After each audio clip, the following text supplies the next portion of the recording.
Sahishwaraya Vidmahe Satyadevaya Dhimahi Tanna Sarva Prachodayat. Om Sahishwaraya Vidmahe Satyadevaya Dhimahi Tanna Sarva Prachodayat.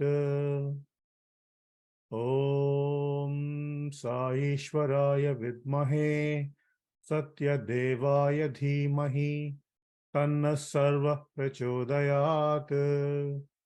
Om Shanti Shanti Shanti. Dear Swami, we invite you to our meeting and request your kind presence and your guidance as we discuss important matters related to service today. Please speak through us, guide us, and bless us. Sai-Ram. Hey, Sai-Ram, everyone. First of all, I want to welcome everyone on a Saturday evening, afternoon, late evening, wherever you are from. Really appreciate everyone taking the time today to, we met as a group a few weeks ago, a month and a half ago, where we had the all of us a meeting. This is a little bit more intimate, in the sense, this is a meeting of service coordinators with service coordinators. And also we invited some of the YAs or YA reps and YA officers to join this meeting at center and regional level. So I'm recording the meeting. I'll share out the details after the meeting, but just in case if someone is missing, they can watch the recording as well. Today, first of all, the agenda for today's meeting is sort of few things. Let me share my slides here. We can talk about it, but really the intent of this meeting is more like a dialogue.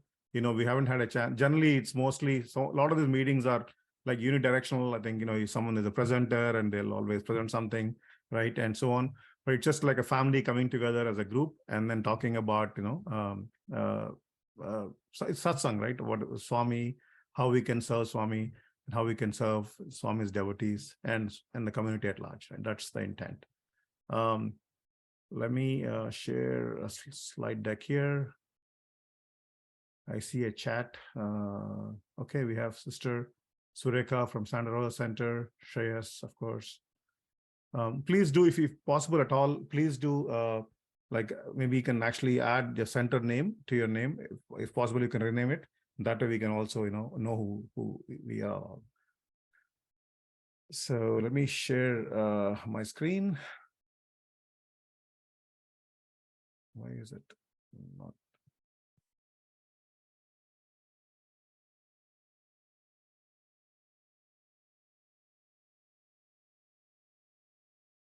Okay. Hope you can see my screen here. The agenda for today is the following, right? So we just, coming together as a group. So it's opening and welcome. Then just want to spend a few minutes on the SSSIO International Conference. I mean, most of you would have seen information coming through. I'll just maybe answer any questions, on that. And then really want to have a satsang. Last time when we met as a group, many of us had different questions and comments to make on different things. So really want to open up and just talk about anything that's under the sun, right? It's possible, it can be something that you're working on at your center level, or an experience you had, or something that inspired you to take up this role, or something, anything you can share, right, in that sense. And since we only have 35 folks so far, so we can easily spend half an hour on that, and if needed, we can even take a little bit more time. And then we have two broad topics. One is the X+1. It's really sort of how do we go, the intent of X+1 is how do we go deep in our activities today and find opportunities that we can serve our community at large, right? So we had a preview of it in the last meeting. So I invited Suresh and the team of YAs to walk us through a presentation and potentially lead a discussion there. And then towards the second half of this hour, of this 2-hour meeting, we'll spend time on the Sai 100 initiatives. So Swami's 100th birthday is coming up. So the idea is, what is that we can do as a group, right, towards that wonderful event that's coming up soon. So and we'll spend more time on that. There are three broad areas that we want to sort of converge and discuss on those, and then we'll close as a group, right, with some prayers. That's the agenda for today. So before we get into like a Q&A or satsang, let me just bring up talk to you about the SSSIO conference that is happening in Riverside, California, which is basically Southern California, close to LA, right? On the from 20th to 23rd of April. So this is a conference. The theme of the conference is love and service. Again, I think it's being held at Sai Premanilayam. This is a wonderful facility that Region 8 devotees had acquired. It's a nice 6 or 7 acre property. The idea is that will be the place where Region 8 devotees come together, conduct their events and so on. So it's a wonderful facility. So on the 19th, actually, on the 20th, sorry, the facility will be inaugurated, and then following that would be this conference, where we're expecting over 400 members across the country and across the world. Actually, so far I think we have close to 300 registrations, or maybe 350 registrations, including folks from over 30 countries, right? So I want to welcome and sort of talk to you all about this and invite you all to join if you're able to participate in this. I think we've sent communication, a few times through various channels on this. So it'll be a wonderful, very inspiring satsang. 3 full days of various workshops. Typically how you would experience when you go to a retreat or a conference in Prashant Nilayam and so on. That's the intent for that. I think I think most of the regional service coordinators are able to join. So it'll be wonderful if this group, most of you can join as well. We can all meet together, have our own satsang there, and also meet, sort of plethora of devotees, from everywhere in the world, have a satsang, be inspired, share, learn, and so on. I think I'm actually working. In fact, the US being the host country, so we're actively involved, in all the logistics, planning, and everything. So I think it would be also immense help, if this group, all the service coordinators can join, NYAs can join and help out in various, seva opportunities there as well. So I want to just leave you all with this thought. That will be a wonderful satsang. So if you can join and participate, and it'll be very inspiring. You'll be energized, charged. Also, I think it's a wonderful satsang for all of us to come together as a group. Any questions on this before we go to the next topic or next? Any questions I can answer about the conference, what to expect, and so on?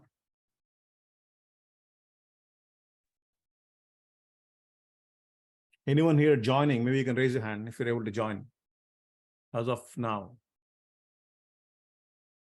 Suresh is joining, attending.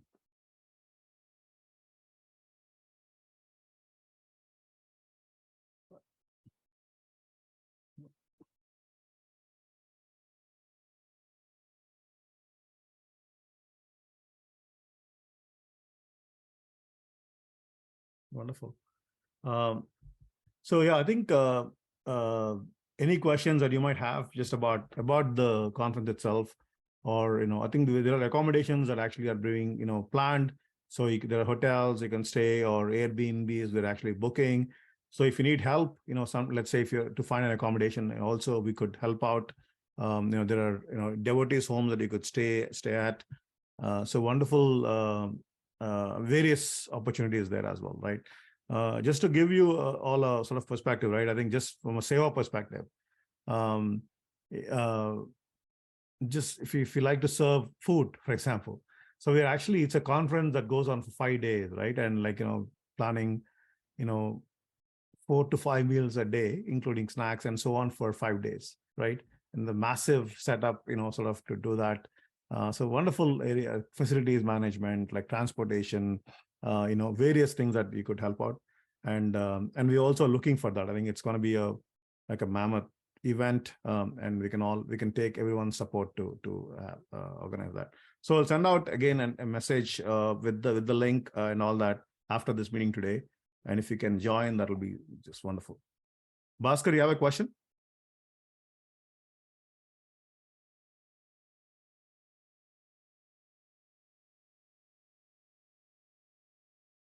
All right. Okay.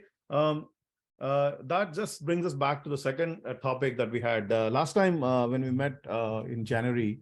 We talked about some of the challenges you're facing, or some of the questions you might have in fulfilling our roles as service coordinators, or in general. So I thought this is an opportunity for us to talk about, just share anything that you would like to share. Maybe you can turn the I'll really request all of you turn your cameras on, and maybe you can open up and share anything you want to share. That would be helpful. Yeah, I'll just call out names based on your, when I see someone unmute, I'll maybe call out, or that way it's easier to sort of, share as well. So just want to open up the floor. Anyone want to share? Questions?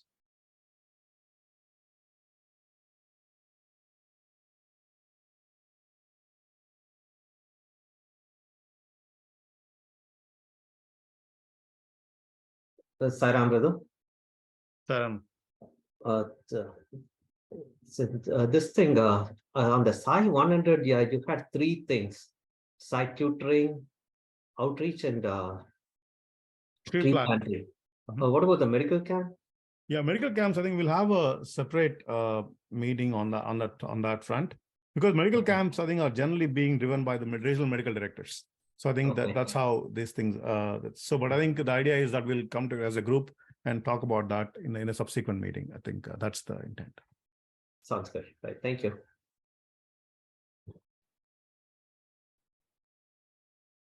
Anyone from Dallas here? I mean, I'll just pick some names here and we can call it.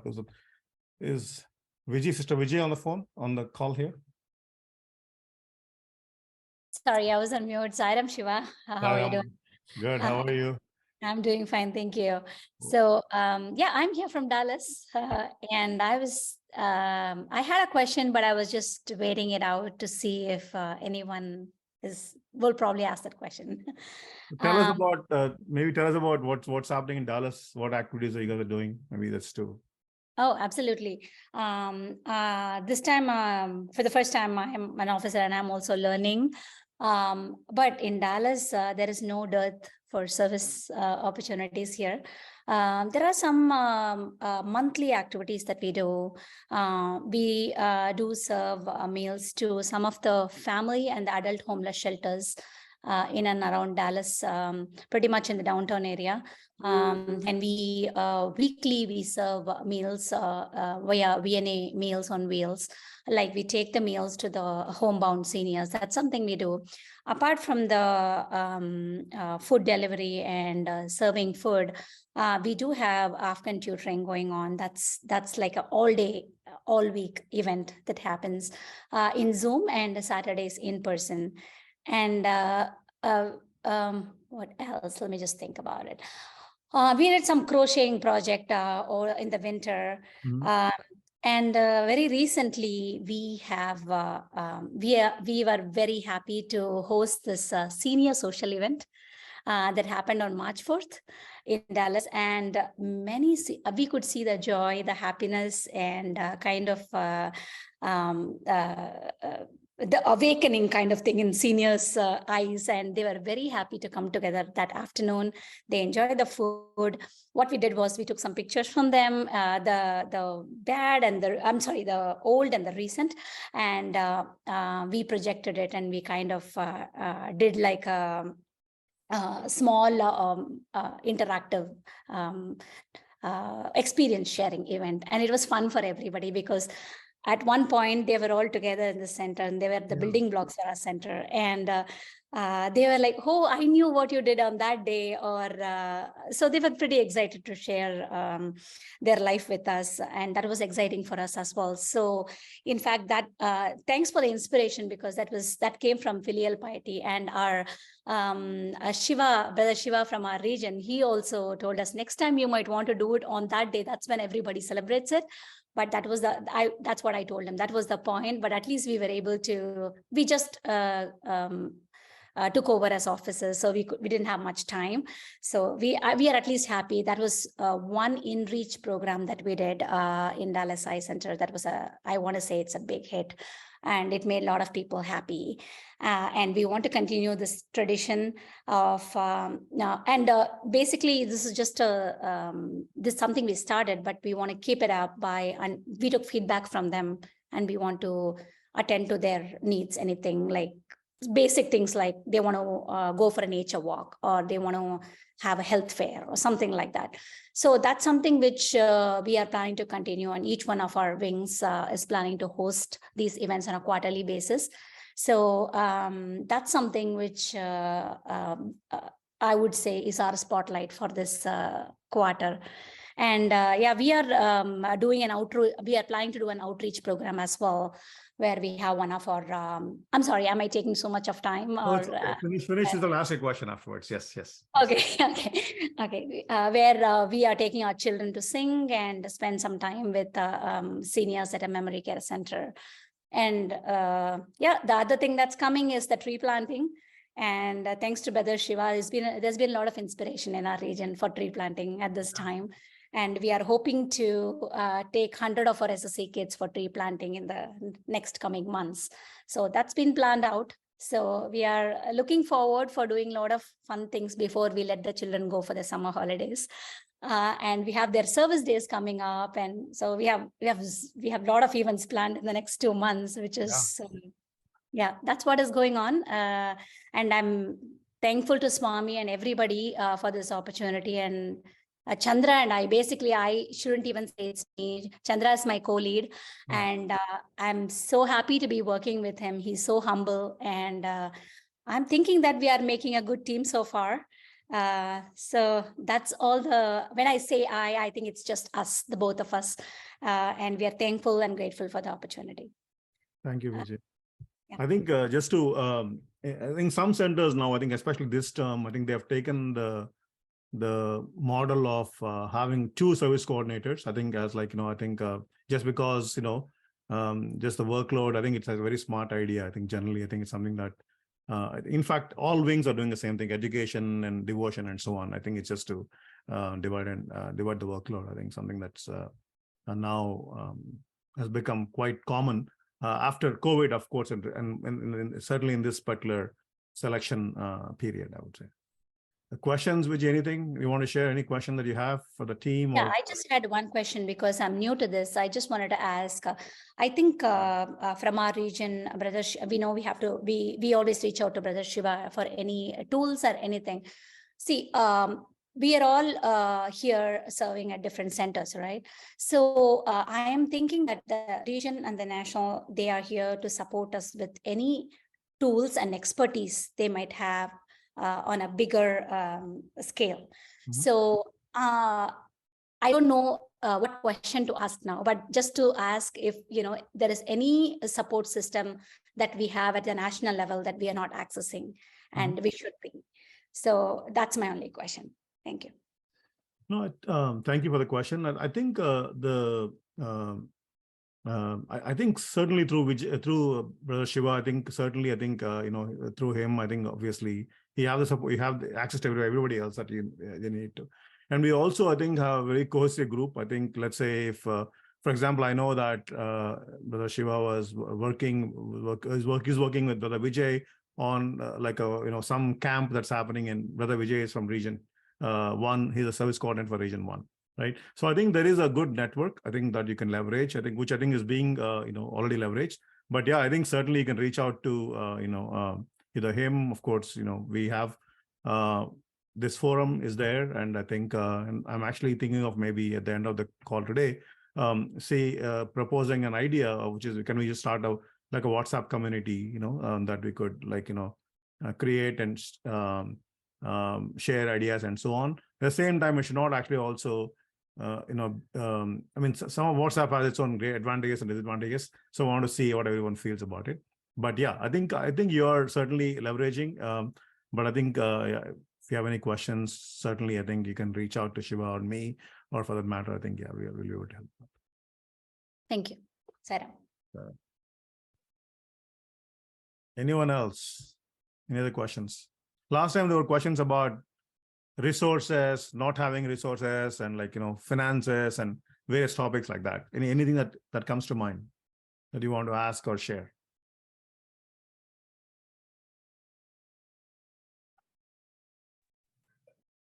Sairam, so my name is, sorry, my voice is not good.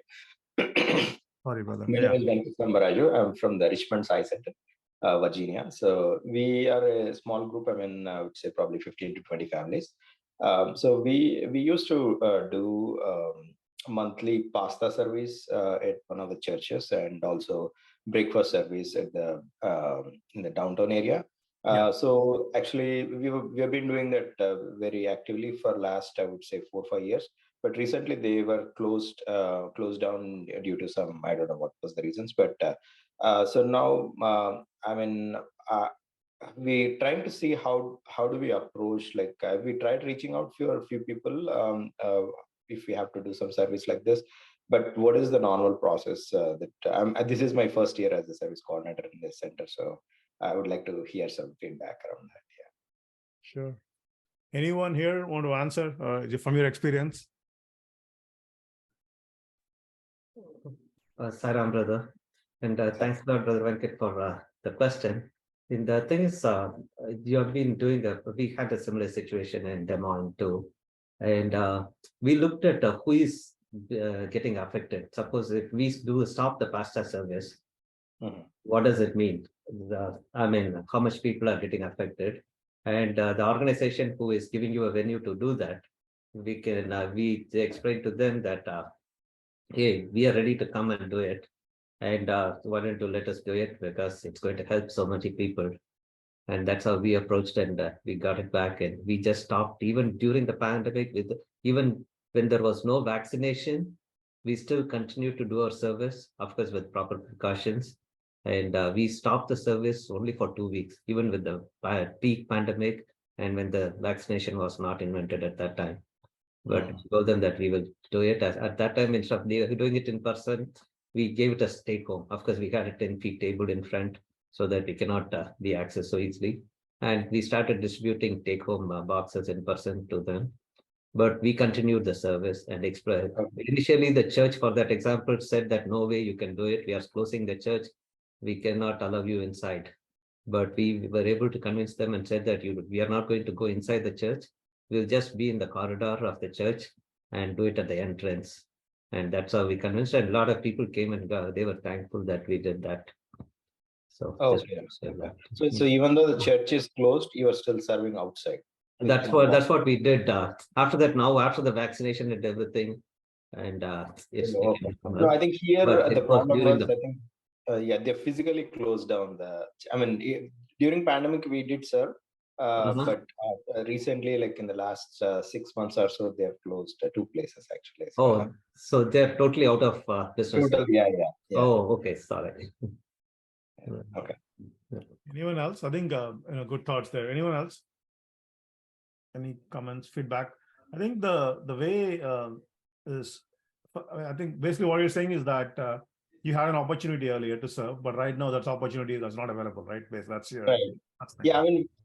So that was like a monthly activity, right? So everyone was looking for that as the center, but now we are still getting, but it's not like specific date. So 1 month we do maybe water service, and we collect water bottles and deliver it to one of the place. We do like the kitchen pantry kind of thing, like beans, carrots, like that. So we collect those boxed items and then deliver. So, but we are not finding like a spot where we can go every month at the same time and do that kind of service. Yeah. No, I think, so one, I think, first of all, I think looks like you're already doing something. It's not like, but I think looking for like a more regular activity that More everybody. regular. Yeah. I think the way that at least that we approach in the past was, first of all, right. I think the biggest thing in this is that at least anything that we embark on, I think, is that we write a letter to Swami and come together as a group. There's some spiritual sort of work that we need to do, right? To sort of to show our yearning to serve him and looking for the opportunity in that sense. So I think so. I'm sure if you're doing it, I think something that if not, certainly I would say encourage the letter writing or like group to come together as a group, sing bhajans, really sort of pour out your heart saying that you want for the opportunity and so on. Second, I think I think the standard, right, you have to just call different churches and offer up as a group. Now I think almost honestly I think nobody is taking the calls. You can just send emails, create a standard template, send emails to them saying that this is a group, this is what you've done in the past, send some pictures, right? And I'm just sure if you knock on a few doors, I think Swami will respond. But I think you just need to do it, relentlessly till you find it. Thank you.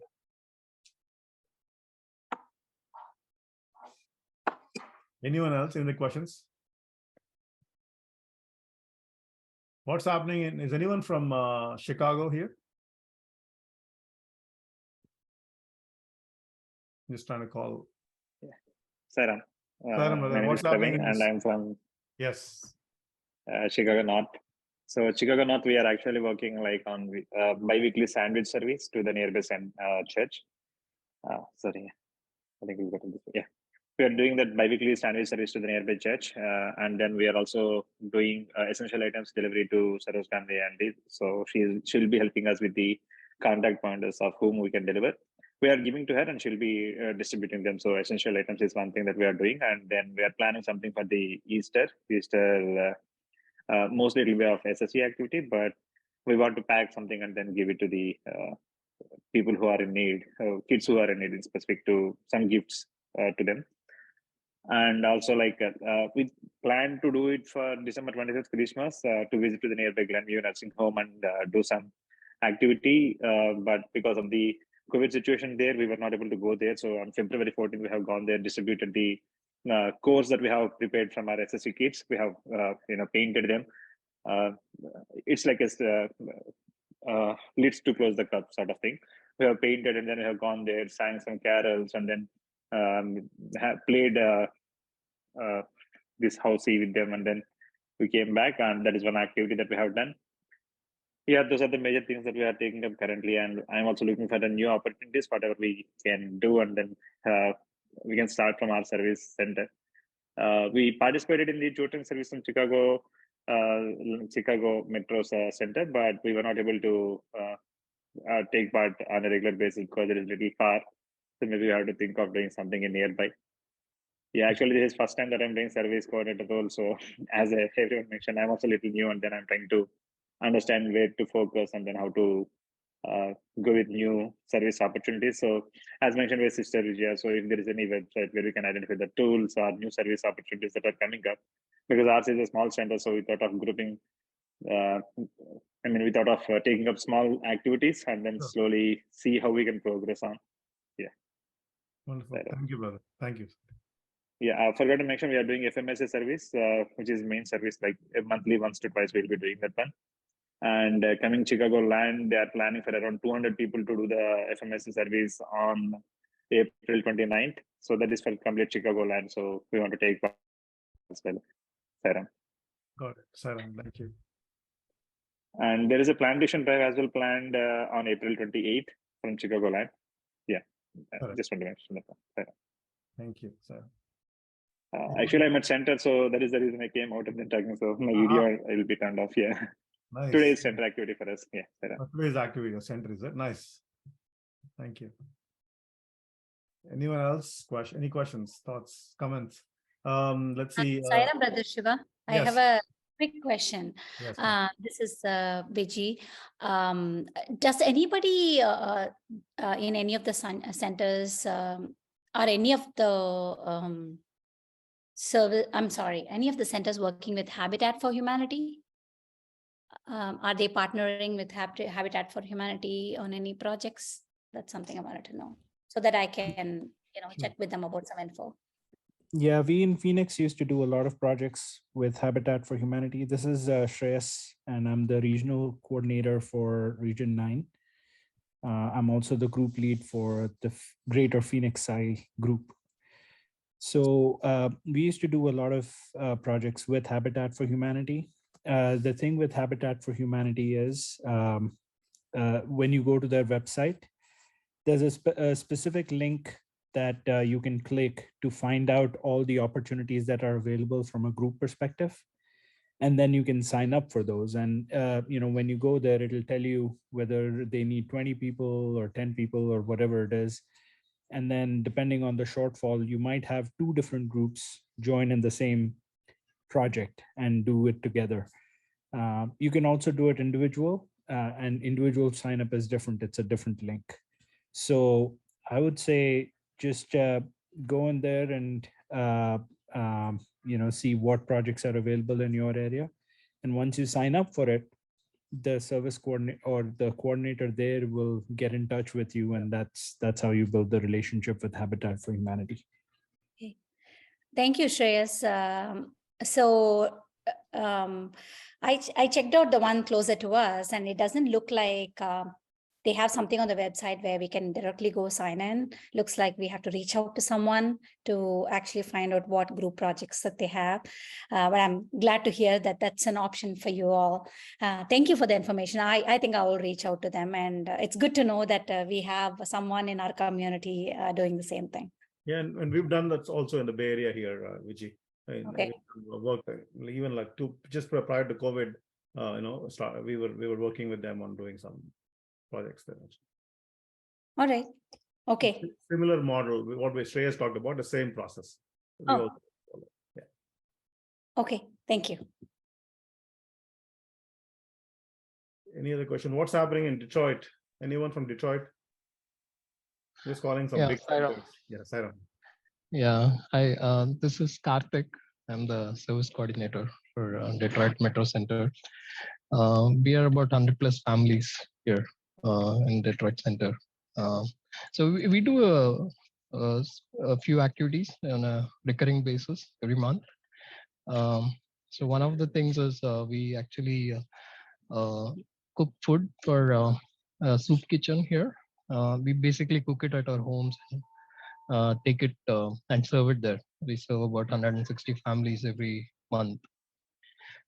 Besides that, there is also nursing homes that we visit every month. Nursing homes used to be closed. Thankfully, things are reopening for us. So thanks to Swami, I think we are getting opportunities to go to nursing homes now. We also have this, there is a food bank here in Detroit metro area called as Gleaners. So we partner with them to do a lot of activities. So one is once a quarter distribution of food. We also try to whatever we can contribute for Gleaners. We also do that. So last week we also had a blood donation camp here. We tried to collect blood. I mean, we did it at our center. Besides all this regular activities, last quarter, our center's theme for the SSC was also service.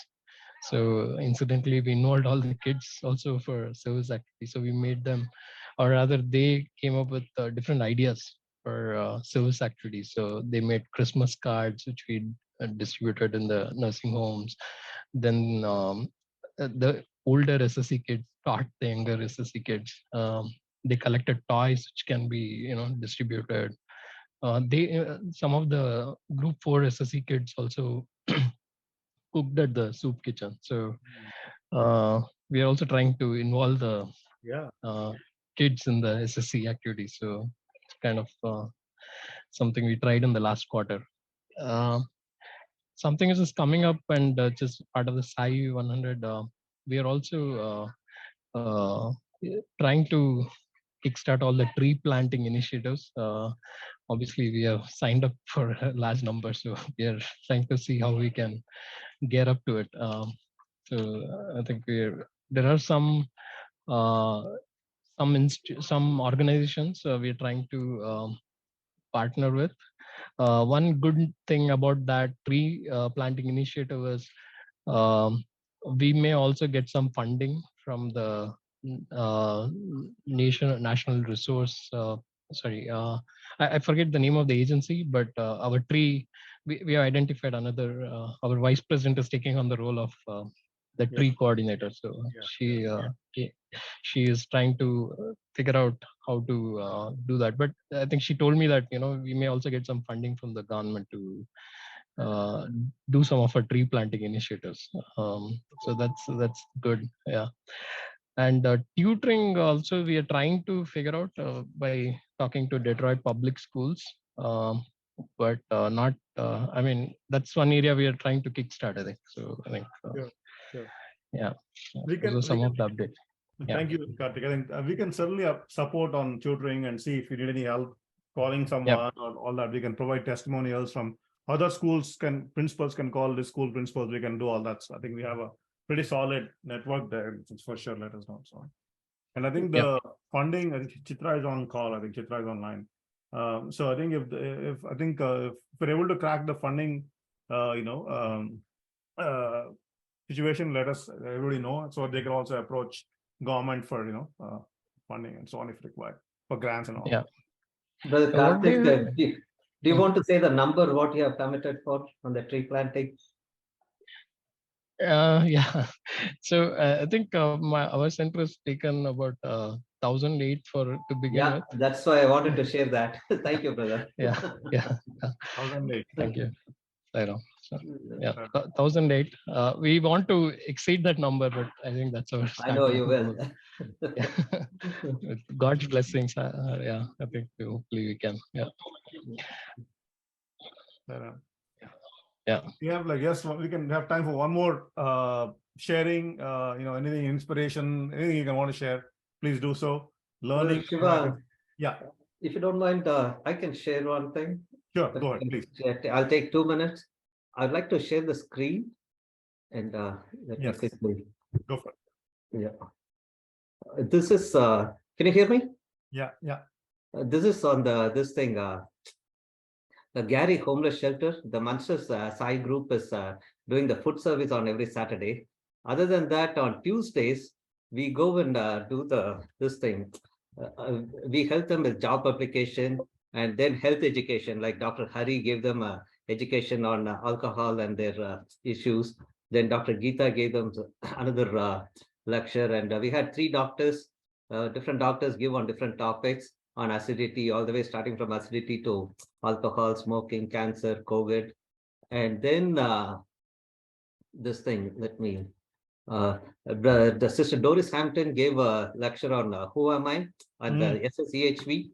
And then after that, what happened is the director of that program, homeless shelter, it's a men's shelter, he attended the 2-week course on SSEHV. And he has taken the coursework, everything. He was fully into it after that.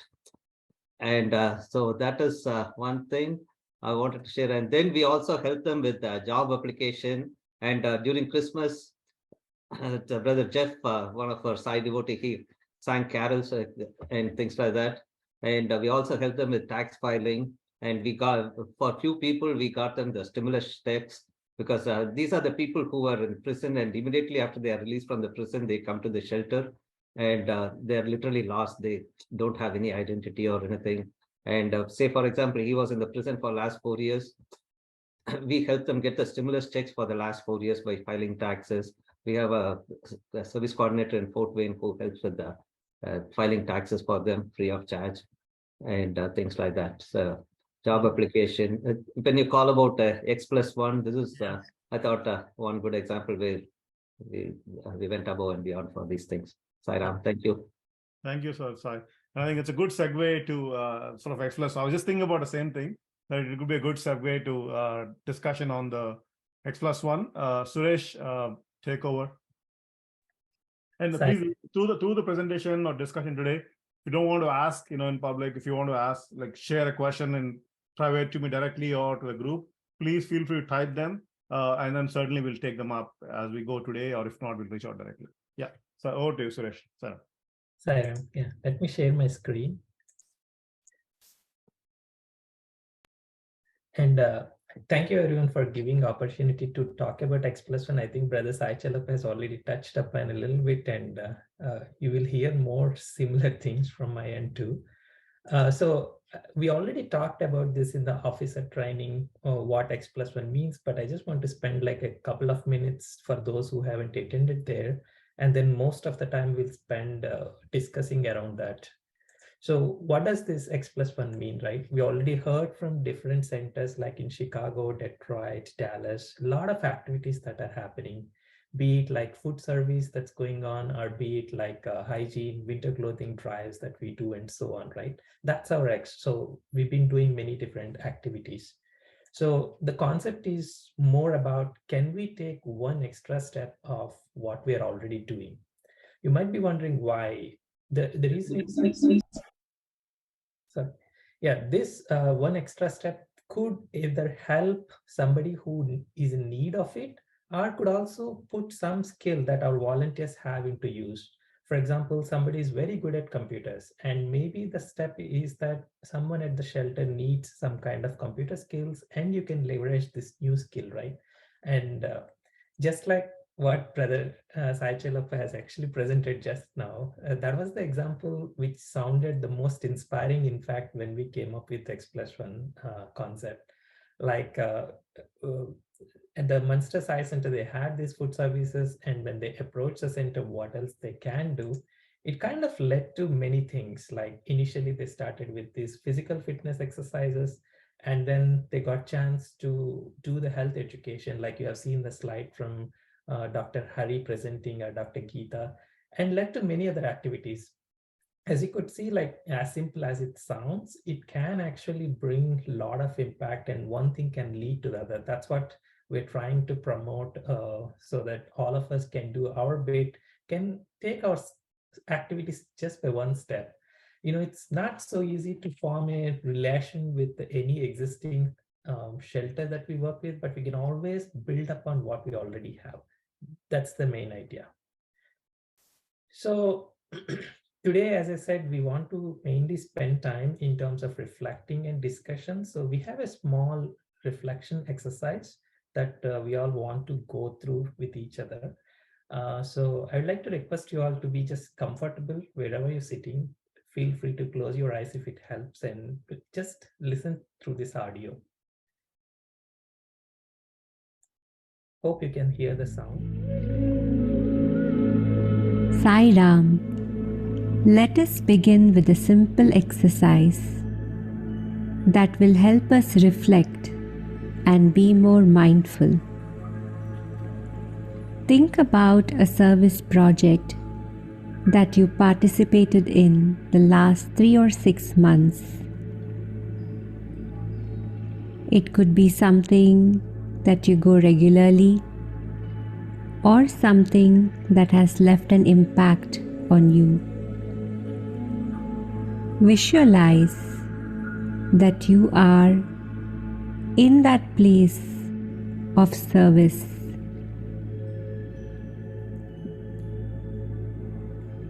Look around and think about 5 things that you see around you. Wherever you are, prepping for that service.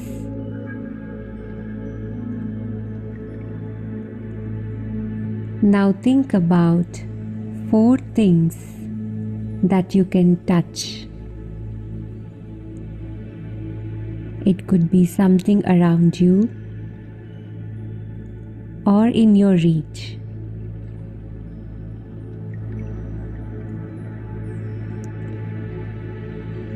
Now think about 3 things that you can hear.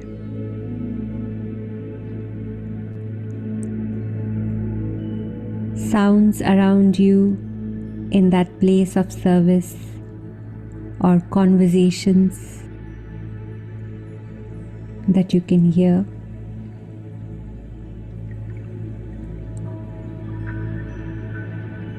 Now think about 2 things that you can smell.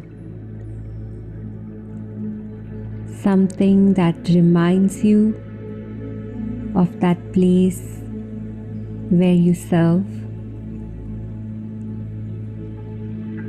Lastly, think about 1 thing that you can taste.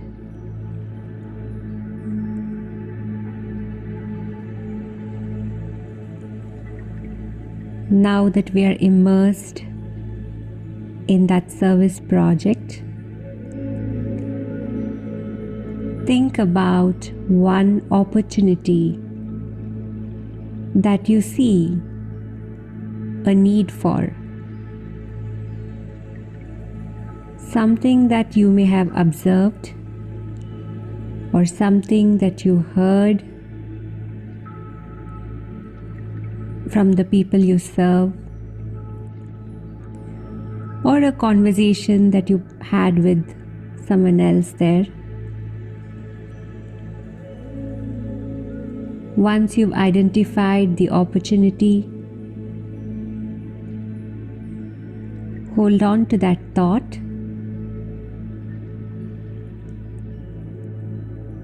Let us express gratitude to this place of service, to the people we serve, and to the opportunity that has allowed us to open our minds and hearts.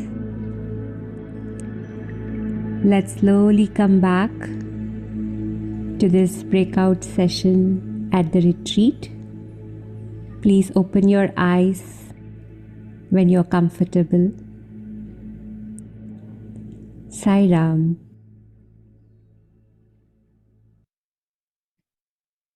Sairam, everyone. Hope you got a chance to take a little step back on, because when we all participate in the activities, we're always trying to busy in doing things so that we want to make sure that it goes well and every need has been taken care. But often we don't get time to step back and reflect, and that's what this exercise was mainly meant for. I hope you all got that opportunity in these last 4 minutes. So at this point, I'd like to open up and mainly have a discussion around what came to your mind. What are those +1 ideas that has occurred to you when you're actually spending time with this? And also want to dive a little bit more on what do you think we need to pursue them? Like, why are we not doing already? Or is there an issue with resources, or time, or skill, or people? So mainly just to dig deeper into those aspects. And do anybody's interested to speak, please unmute, turn on camera if you're comfortable, and yeah, go ahead.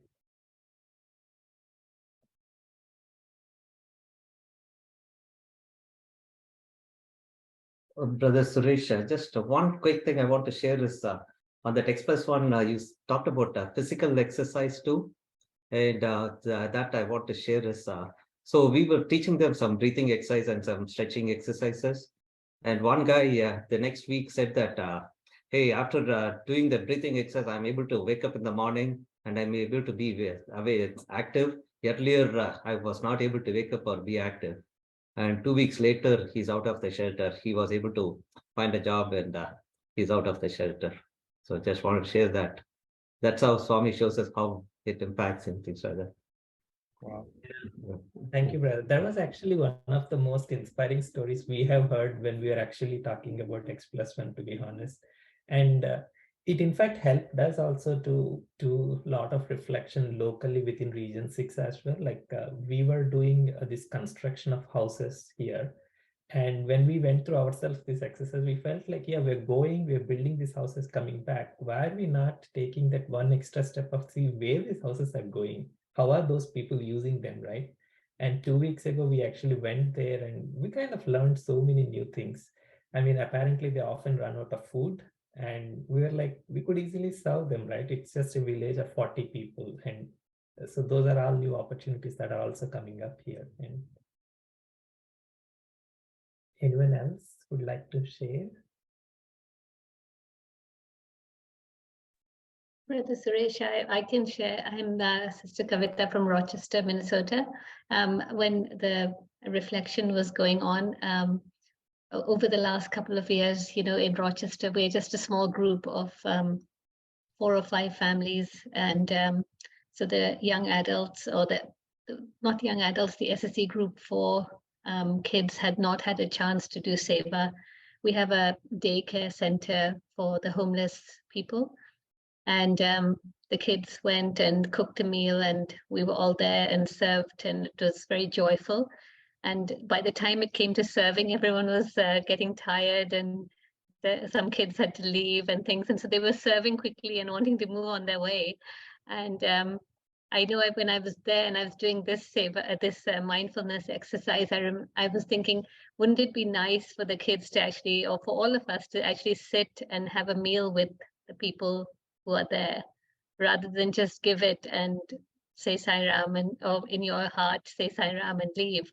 We should actually take that next step and greet them and sit and eat and be a family together. So that's something I wanted to share that came to my mind.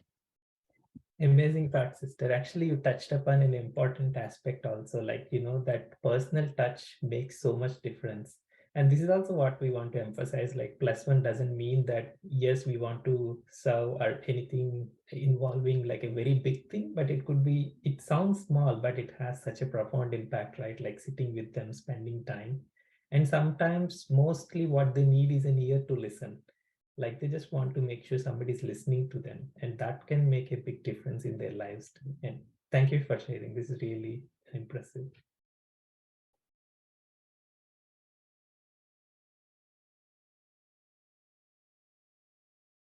Anyone else would like to share?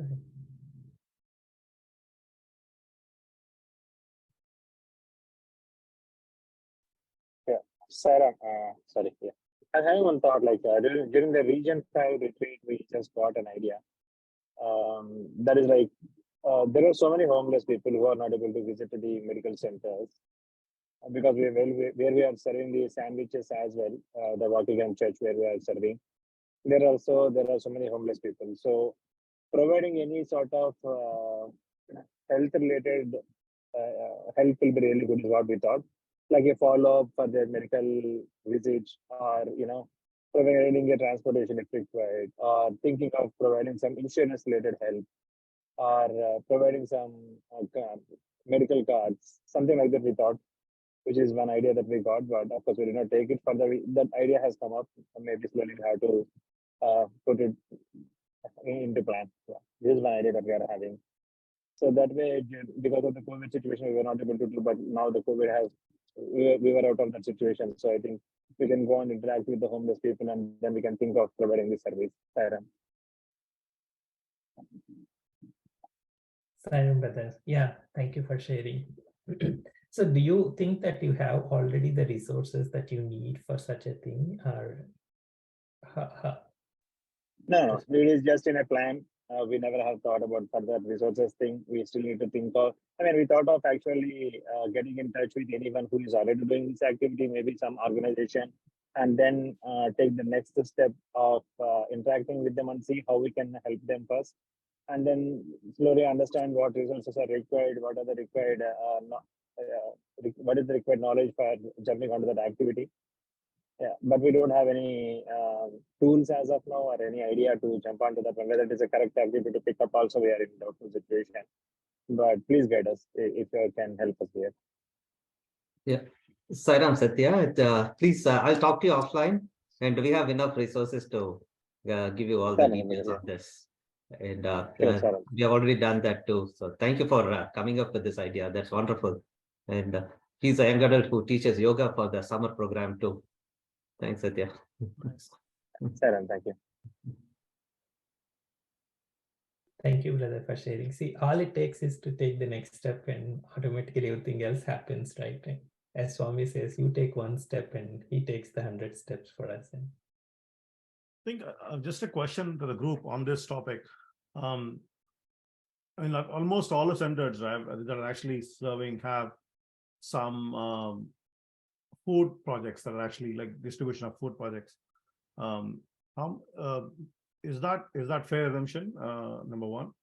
Number two, how many? So what is that we can do, right? Let's say if we're distributing food, a shelter, like the example that was shared by Brother Saichalapa earlier, and the example we're talking about also.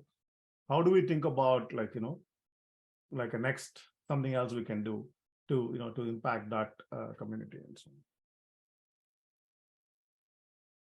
We have. So, Brother Shiva, Yeah. sorry, this is Sister Kavita again from Rochester. We are arranging a bone marrow drive, which we had done previously, which is quite simple to do with another group of here in Rochester that's called ICAM, which is the Indian Community. I forget what it stands for, but we are arranging that, and it's quite a simple activity to do, not requiring a lot of volunteers, just a few tables and a cheek swab. So if other centers wanted to do that, sorry, that would be a nice Seva activity to do for other centers. Thank you, sister. And I think we can connect other people if you need help with the National Bone Marrow group. They provide all the cheek swabs and things. It's at no cost to centers, and you just need a few volunteers. It's quite an easy Seva to do, and they need people from Asian descent to be part of the bone marrow registry. Sairam, I have a question here regarding this bone marrow registry. Sairam, this is Anuradha Somasekar from Sri Sathya Sai Center of Fremont. In one of the global Akan Bhajan in our region, this drive happened, and we all registered. But we are getting emails, but what we have to go and do, or they are calling us on some weekdays, so we are not able to go and actually do the donation. They did take all the tests and all that that swab and all that they did during one of the global Akan Bhajan celebrations, but the subsequent actual doing the donations, that we are not able to do. Is there any way we can follow up on that? Usually in region 6, we had a bone marrow drive and also training also. They came and taught us how to do the bone marrow thing and all. This is Bhaskar from region 6. That once they find the donor, they have their own set of rules when the patient is needed, when their bone marrow is happening. So there is some procedures. So it goes with the patient. So we cannot, if anybody is selected also, it is that that donors won't have any choice. Maybe we can talk with the patient and arrange that timing for convenient for them. Mostly it is one day for all the tests and other things, and then once the bone marrow done, actually we need to be there for 3 days or something. Even if it is anywhere, they will provide the ticket, accommodation, and everything with one assistant. So that is the procedure. Maybe we can work with the patient family so that we can adjust to work with our timeline. Suppose the person is a lot of travel, so we need to find out that take time off and travel there. So it is mostly it goes with the patient's family. Not we cannot do much on that. Right. Thank you, brother.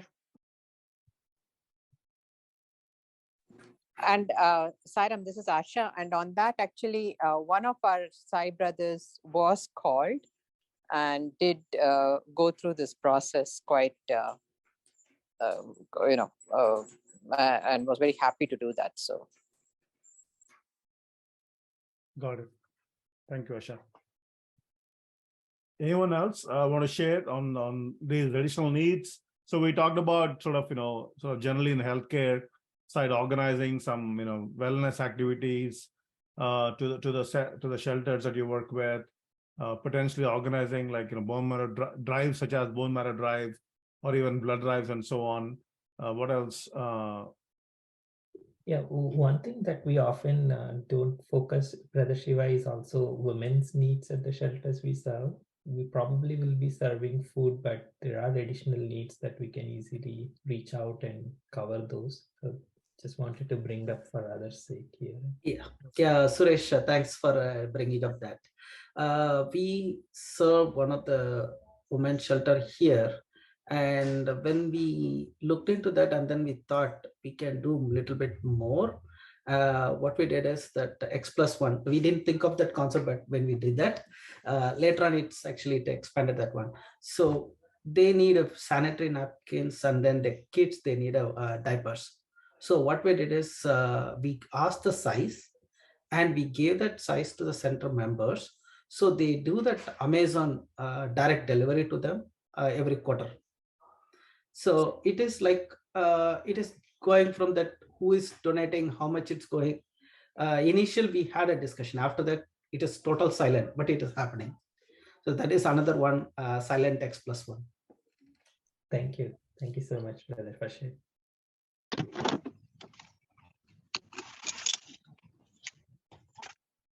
On the additional of comments, one, we same thing like brother spoke before me on additional needs. We have been serving 3 shelters regularly. It's been going on for 20 years, and we found out that the additional needs are there in every possible way. They are, first we need to also assess whenever we serve food. Is it sufficient? Is it, are they having proper things? So one of the things that we did was checking what they need, bed sheets, and because the COVID time, people have become different cells people live. They need some privacy curtains. So we collected all of those things and gave them. Well, what we did was we didn't do the Amazon way because sometimes there is a difference when you do it in person. When you go and hand it over, you could see the emotional aspect of people lovingly accepting those things. So there was this is all regularly needs. We try to do it. Often we go and do once. Yeah, just as a general thing, as Brother Sridhar has mentioned, right? It's always doesn't hurt for us to just go back and ask, is there anything we can help with? We don't need to necessarily commit because it may depend on many things, but oftentimes we will find that we can actually cover that particular need. So that's just one recommendation and one thing that we found it like, don't hesitate to just ask that one question, right? There is one more thing also. So we serve pasta to one of the shelter. The shelter people, they asked, why can't you serve meat? Okay, and then we know that, and then we explained that we cannot do that. And then we discussed with them, and then we serve the pasta. Okay, that pasta will we serve it in a tray, and then we told that they can cook meat, they can mix this one with the pasta, they can serve. So that is their choice. Okay, and then if the more people, they can serve more. So the pasta, that actual recipe, they can amend with the meat. So we gave that idea, and then we are giving it. Whenever they see the more people, they are doing that. So it is kind of, we won't do the handle meat and all the stuff, but we gave an idea how to handle it. So that is one more thing just I want to share. Cool. Thank you, brother. Any last idea anybody would like to share before we wrap up? Yes, brother. Actually, when we go for food service, it's just taking the laptop with us and have the phone with hotspot, and we can help them with job applications, because there are a lot of organizations now that accept people even if they have some felonies or convictions. Because there's a lot of labor shortage and so many things.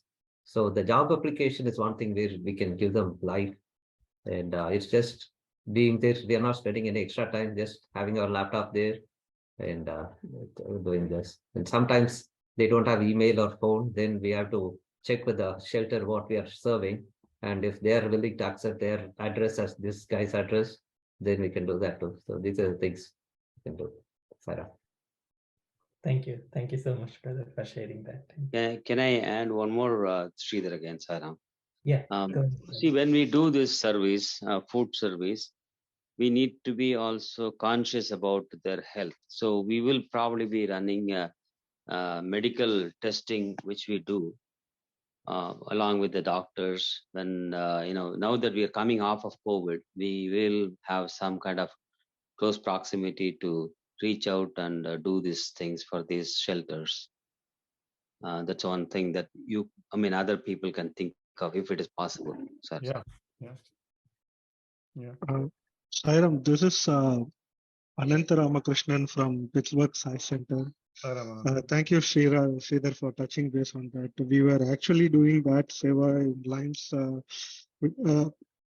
in the same lines what you pronounced now.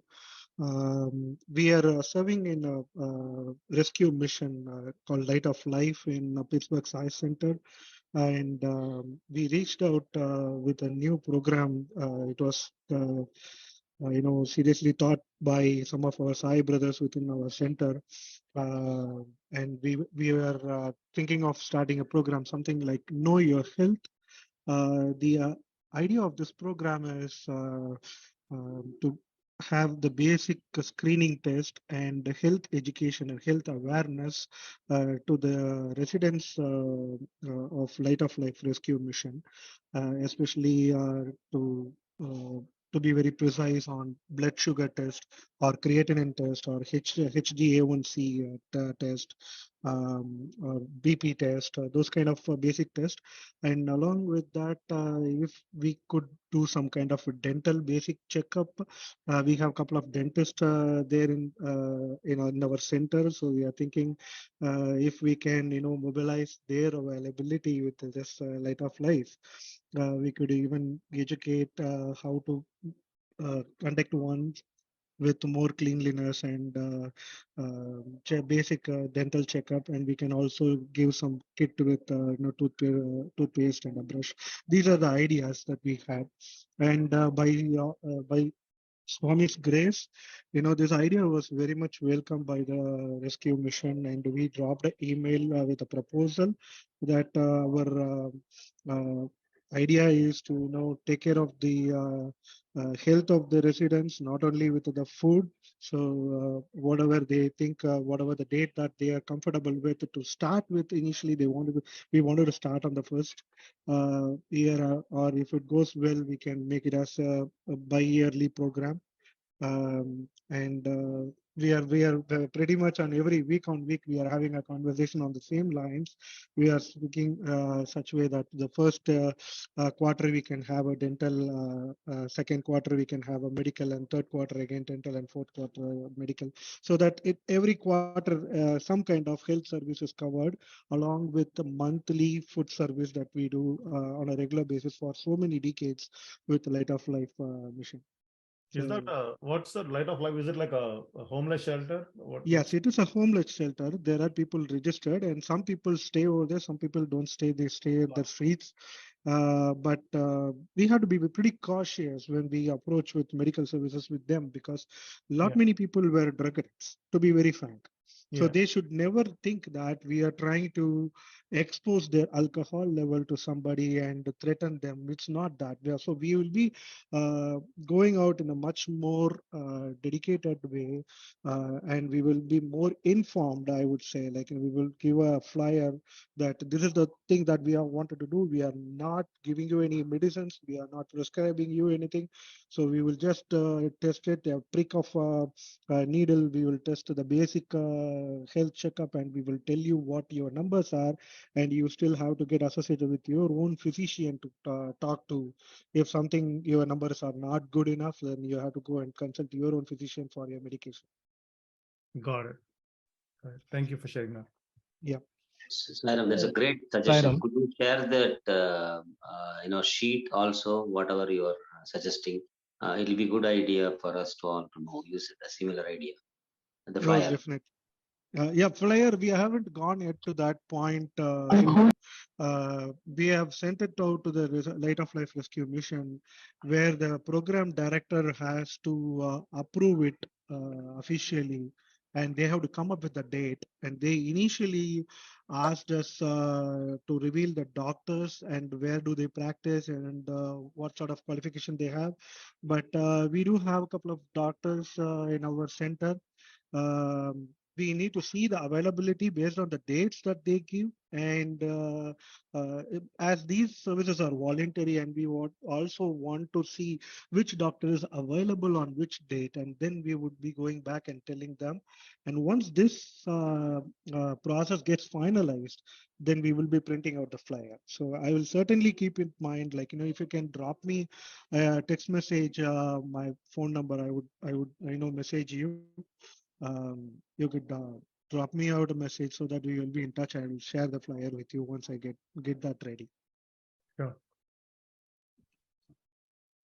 And just adding on from that, in Rochester at the homeless shelter that we have, they have opened a medical clinic there as a retired physician and from Mayo Clinic, which is the hospital where we live. They have opened a small medical clinic, and our Sai brothers and sisters who are physicians have created a list of their subspecialties a couple of years ago, separate from this homeless shelter, to provide their services free of cost to anyone in the community who needs medical support. And it's been approved by the hospital that they can provide free consults to physicians who are serving the underserved in the community. So if someone needs, for example, they're seeing patients at the Salvation Army Clinic or at other clinics where patients can't afford healthcare, then these physicians can give their time and provide a free consult. So we've created a list, which I think is nice to do at different centers, but you need the support of the medical legal departments where these other doctors work. And we're going to extend that out to the homeless shelter at this new day center that's opened here. I think that's a really good thing that many Sai centers could provide, because there's so many doctors in our communities that can help that way. There's also Sorry to interrupt here. To be very frank, we also have Sai enthusiasts who are doctors from Chicago. They are also willing to come over to Pittsburgh and help us in this camp. So when people from Chicago are coming to Pittsburgh, why not from here to somewhere else? Like we can have if we know the dates, we can certainly have it. Yeah, and I think what we do here, brother, is that we have I think what COVID has brought out, that is that if your hospital provides and your doctors have that, their license covers it, you provide e-consults, so you don't have to be physically present. But if a doctor has a question in the community, they don't have, the cardiologist or the pulmonary doctor doesn't actually have to go down there physically, but they can answer their questions and provide recommendations just through e-consult that we have created here. I think that's a nice thing to do. So physically you don't have to be there, but you can provide your specialty skills remotely. There's also a new fellowship that many of the doctors may know about. It's called street medicine. And so we are working with them. So it's a specialty like any medical specialty, but it's called street medicine, specifically working with the homeless population. So you go out to the streets and meet people where they're at. So we are working with that program. The Sai group is working with that, and I think the centers could work with the street medicine. Yeah, that's a great point. Actually, in our region, we are planning a regional medical camp on April 15th. And we had some meetings with some of the groups over there. There was a group, TNC. So what they do is they have a mobile medical van.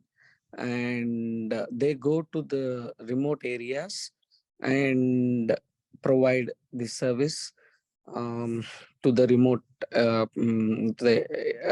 people in the remote areas, and they are in lack of funds and things like that. So we talk to them, and we are planning to tie up with them, because it looks like a very positive thing that we can use. There is a one separate medical bay where a doctor can fit in, and then also a dentist bay. So, and this is a medical van that can go anywhere in the country. So I thought that would be a good Thank you, add brother. on. Looks like we have a lot of interesting ideas here, and thank you so much for sharing all these. Probably we want to capture them. Maybe we'll create like a Google form where you can submit and create like a knowledge base for this. And we'll send it around, like brother, I'll reach out to Brother Shiva to share this form with all of you so that you can share those ideas and we can make them available centrally.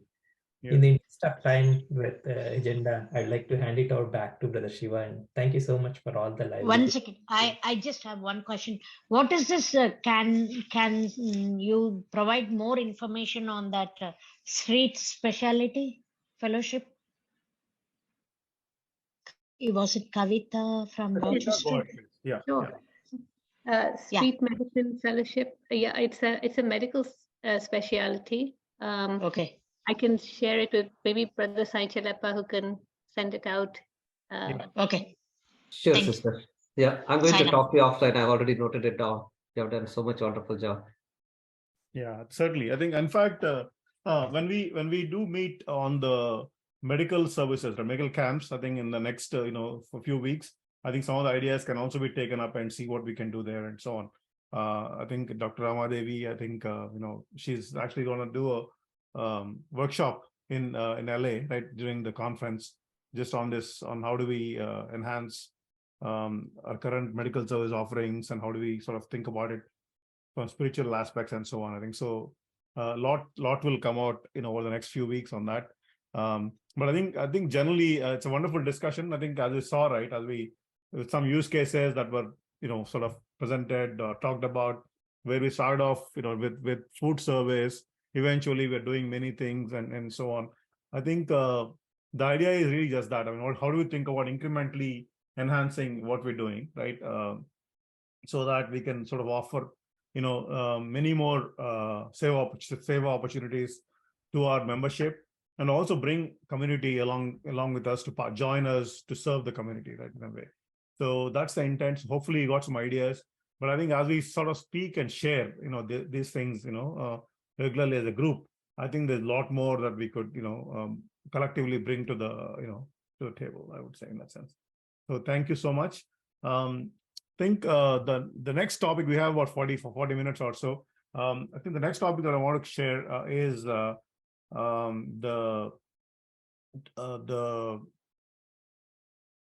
Sai 100, right? So I think yeah, go ahead, Anand, for the Sai. Go ahead. Sairam, I have one idea. Just Yes. I don't wanted to keep it with myself. Just I'll take 1 minute extra. Yeah, please. This service I used to do when I was young. When I was studying and I was in India, but I have never get any opportunity to do such kind of service in United States. That I used to be a scribe for blind students. I always go and associate with Madras Christian College in Chennai, where there are handful of blind students. I go and sit with them, write exams for them. So that was giving a lot of mental satisfaction as a person to me, because I stand as a vision for somebody, and pass on the knowledge on the paper and get them evaluated and get them the degree whatever they want. So if we have any such opportunity here, I guess you should talk about this, especially with all the young adults or any youth in that in our center. So if we are able to pull some opportunity like this, and even if we can, stand as a eye for another blind person, like, we can see that, we'll be the Swami's eye for someone through our eyes. So Yeah. that was one thing that's running on my mind. Just wanted to leave it in the table. Thank you, Anand. Sarah, I think Sister Asha talked about what. Sister Asha, do you want to unmute yourself? And what is it talking about? This books. Yeah, Sairam. So Access Braille, one of the organizations, actually one of organizations by our Sai sisters, is looking for volunteers to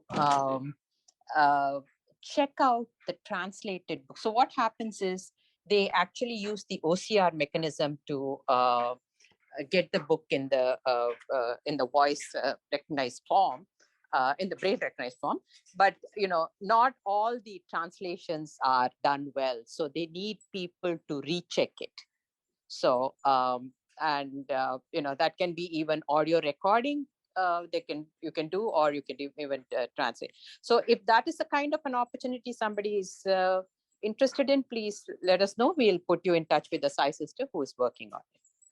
Thank you, Asha. So, and I think incidentally, brother Anand's just point about writing exams. When I was sort of a few years ago when I used to run marathons, I stopped due to some foot injuries. But basically, that time one of the things I used to do actually is to be like a run with blind folks. That way I think really so would pick a different person every time to run with them, really support them through the run. So they would fulfill their goal of running a marathon, but basically I would be helping them to run that. So I think generally, there's so much joy actually, you can personally derive by doing that. But also I think it's amazingly, it'll bring so much confidence, to someone who actually is, that you're helping their message to them. So interesting ideas to think about. Anything else before we go to next topic? I have one, sorry. Yeah, go ahead. I just have a quick ask. Is there anybody, who is working to help unhoused members, not members who are coming to the shelter, but unhoused members on the street, get jobs? Where we are seeing a challenge here is to get the city to recognize them and get an address for them. So any challenges anywhere people have felt and that where you've found a good way around, really appreciate knowing about it. Sister Asha, I work at a homeless facility. So we have Goodwill Easter Seals, which is an employment opportunity help. They help people get employment and into facilities to help them with get a physical address and housing and things like that. Nice. Let me sync up with you. I'm kind of curious to know how you got them address, because So, that's the challenge that we run into. Yeah, sorry, Shiva. So, Asha, I'll pass on information, Kavita's information. Thank you. Okay, Thank you. Okay. Anything else? If not, let's quickly jump to, we have the remainder of the time on the Sai 100 initiatives. Again, I think the intent really is to, and generally for the major birthday milestones of Swami, we have these, initiatives that we drive internationally, nationally, and at center level, regional level, and so on. So this time, what we're calling Sai 100, I think has 12 initiatives that the SSIO committee that is sort of putting this together has come up with. I think they're broadly divided as in-reach and outreach, right? And I think I share with you all a presentation on what in-reach is and what outreach is. But in the interest of time, just sort of let's focus on some of the things that we actually can do. They're all part of outreach, right? In-reach, for example, right, is like an example for that is how do we help our organization to become better organization, right? So things like that. So how do we enhance our spiritual knowledge for membership, right? How do we increase SSC participation, right? Things like that. That's all in-reach activities. The outreach are public-facing community service activities. For example, how do we help communities with education, right? How do we help communities with healthcare? How do we help the community with, sort of social care and things? How do we adopt communities or support communities, from an end-to-end perspective? So things like that. So they're all part of tree planting is another one initiative. So I think there are 7 outreach, 7 in reach, and then 5 outreach activities broadly. And there will be a lot of discussion on these topics again at the international conference in April. So certainly you would consider, you ought to think about considering attending that. But I think from a service wing perspective, broadly, I would say there are 4 initiatives that actually are some that we can all help, right? One is, the community adoption or community support. I think for Swami's 95th birthday, they actually had an initiative where they were, we as an organization had worked on supporting. I think the word was adoption. I think those days, but I think now I think post COVID, I think generally I think in some indigenous areas where there are indigenous communities, the word adoption was not sort of encouraged. So we kind of rebranding that or renaming it to community support. So the idea there is to work with the community on not like, for example, currently, right? If we heard today, right, we are doing a lot of meal service activities, or we're doing tutoring, or we're doing healthcare and so on.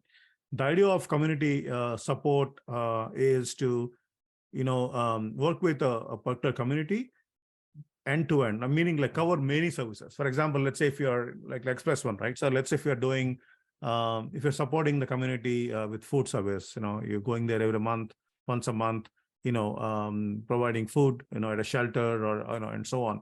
Can you actually do medical camps there? Or can you help, with education? Can you help with, for finding jobs, right? And so on. Can you do screening and all that? So more deep, more in-depth, sort of, where we follow up the community with the community on various activities, right? And also covering various age groups. So for example, you can do some sort of tutoring for children. The parents can be, we can do some ESL with them, right? And then we can also, for the community, we can do something, like a medical fair and so on. So that's really broadly what the idea was. And the goal that we've set up ourselves for this 100th birthday of Swami is to have 100 communities worldwide, to support that.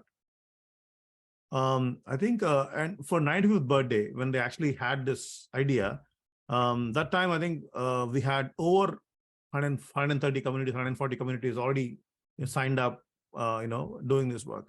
So, so technically speaking, actually, if you look at our SSIO's sort of, if you look at the list of communities, we might have already achieved that goal. But recently we started looking at these activities and say, look, are these really something that, that we call, community support in the sense of, doing multi activities, multi-focused social care, educare, healthcare, and so on.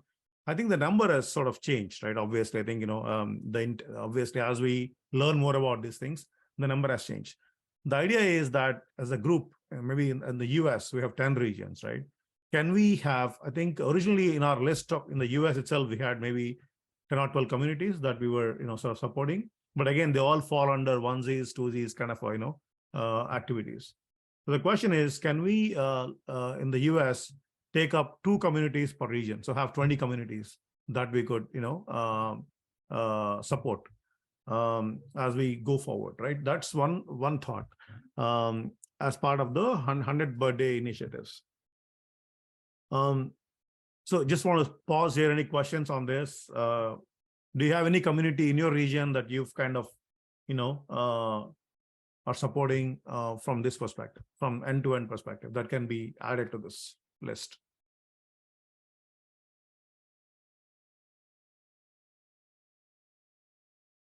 Anyone? I think in region 7, we have 2, I think, at least in the list. Let me just share for a second the screen, right? That you can take a look at what's going on in this area.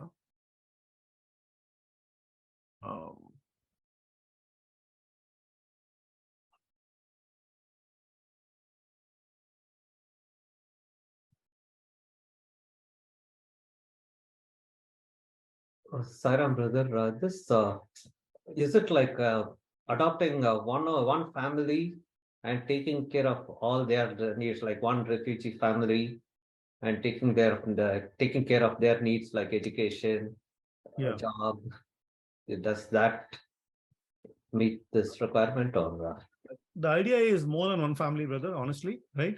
But that being said, I think some of these are like, what we think, I think doesn't matter. I think, I think going back to Swami's famous, directive to all of us, it's the quality, not the quantity in general, right? I would say. So certainly, I think it's a certain, but I think the idea of community is a community of homes, right? For families together and so on. It's more than one. But I think, I think we can figure out case by case basis, what does it mean and so on, right? For example, there's a list that I'm showing here. Is the list of the 112, 120, or how many of our communities that we have in place, right? If you look at just US quickly here, and you might identify some of these in your regions or your centers. So basically we have, I just put a region here. So for example, Morgan Hill, right? His region, this is Bay Area, region 7, region Hayward, region 7, right? World Bird Sanctuary, I think it's again not just for all the beings, right? So there is actually the St. Louis Center. They actually have adopted a bird sanctuary where they go regularly to do work with take care of the birds there, right? Anything else that kind of rings your bell? If you look at this list here, we're trying to find out who's doing this, right? Fifth word is again region 10, brother. It's in Houston. Which one? This is region 10? Fifth word. Okay. Okay, got it. Santa Ana, this is also region 8.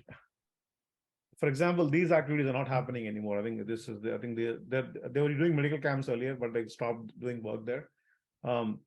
There is this homeless population. Some of these are kind of, I'm not sure if they really, can be considered as, go ahead, Ananya, Saira. Sairam brother, I have 2 questions. Yes. We have a project where we are supporting 10 to 12 families in Boston sub-region for cancer care family, like caregiver families. Would that qualify under this? And my second question is, how do we identify this kind of, how do we approach and understand that this particular community has a need and we can approach them? Is there any? So for today, I can take questions, but I can sort of come back with answers. Is that okay? Right? So the question you had is, how do we identify a community, right? That's one. Correct. Sure. I got that. Thank you.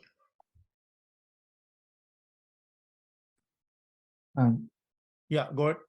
Saram brother, this is Bhaskar from South Houston.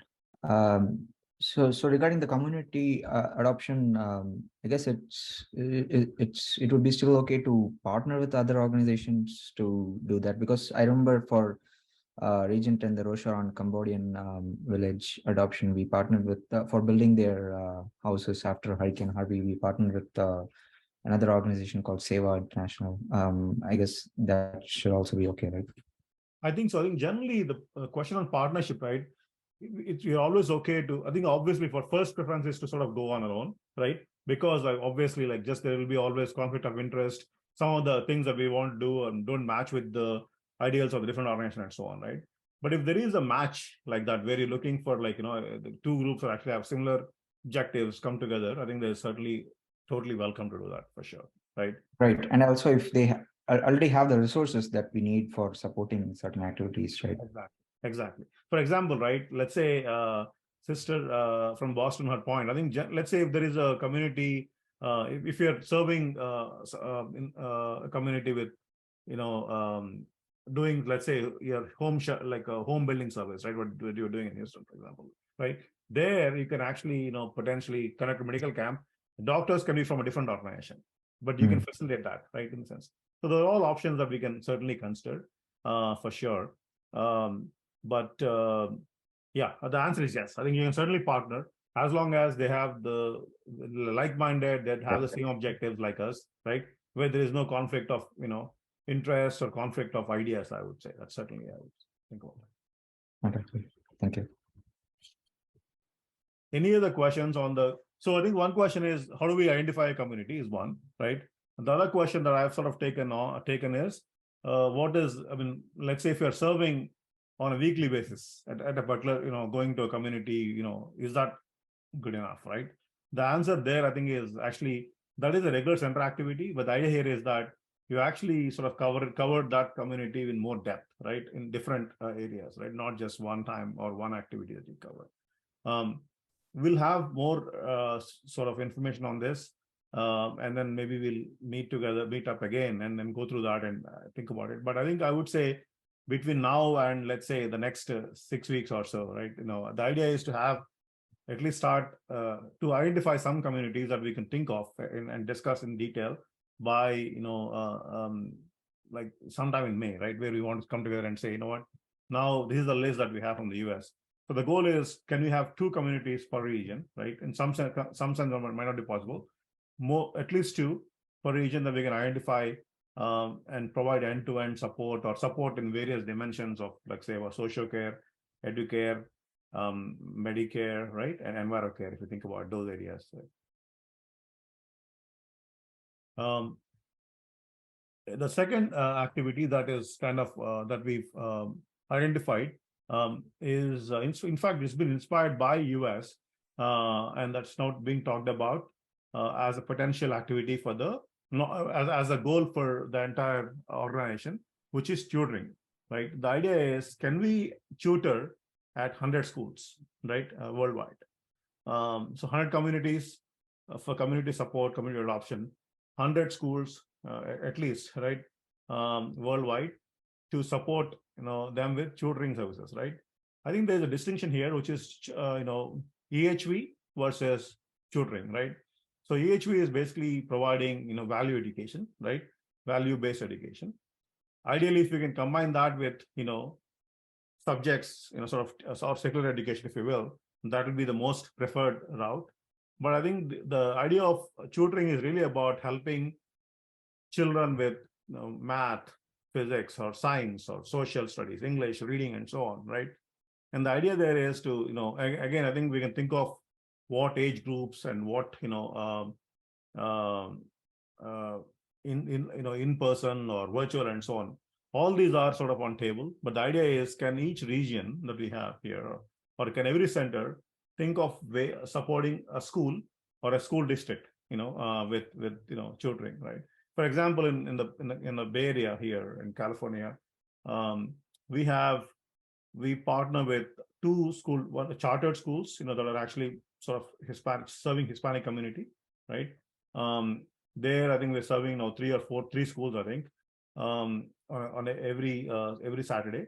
And then there is a public school district, which is called Hayward Unified School District, where we serve 6 or 7 schools there, right? So we basically, that's the actually 3, Asha, sir, 3 in 3. Yeah, actually, yeah, because there is the 2, one public school, 1 chartered school, and the third one is more of a homework helper kind of a program. Yeah, that's the Morgan Health program. Yeah, sorry. Yeah. So, and in addition to that, we actually have, we used to have, and we need to, waiting for the shelter to jumpstart that. We used to have the after school homework program at the San Jose Family Shelter too. Correct. Thank you, Asha. In fact, actually, if you think of all the activities that we're doing, right, I think or potentially can do, I think education or educare has sort of the other ones are all mostly reactive, right? So basically, someone is already in poverty, someone is already sort of having health issues and so on. I think whereas I think education, as we all can understand, right, can really sort of change the trajectory of a human being, right? So if you provide education to a child at a very early stage, right, and help them through the process, it can really sort of change their lives in so many ways. So I think it's really, really, extremely satisfying if you have talked to anyone, who's already doing it. But certainly if you can take up, this activity, at your center level, right, or come to as a group. For example, in Bay Area, right, we have for the Hayward School District that we support, few centers came together and said, okay, let us basically pool resources and go and support, right? So something that you should think about seriously, because there is no dearth of need. Any school, like any school, all school districts need help, right, for sure. And then they might need help on a weekdays or weekends and so on. And also, I think they need help from different levels of, at different levels of children or sort of comprehension, so on and so on. So I would say if you can think about that as an opportunity and maybe have the same goal. I think right now, I think we have one program or some 3 or 4 programs in the, in the Bay Area, which is Region 7. I think there is something happening in Region 3 in Atlanta, Chicago, and Des Moines. I think, they were helping the Afghan children, sorry, ESL with the refugee population there. Dallas, we just heard, and so I think maybe 4 or 5 regions have already active programs.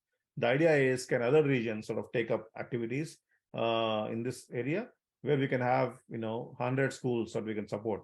In fact, actually, if there are volunteers, right, there is a tremendous need, in to go for going sort of cross country or as sort of intra-country or inter-country. So, for example, right, there's a big need in Africa, right, that we can support right from here.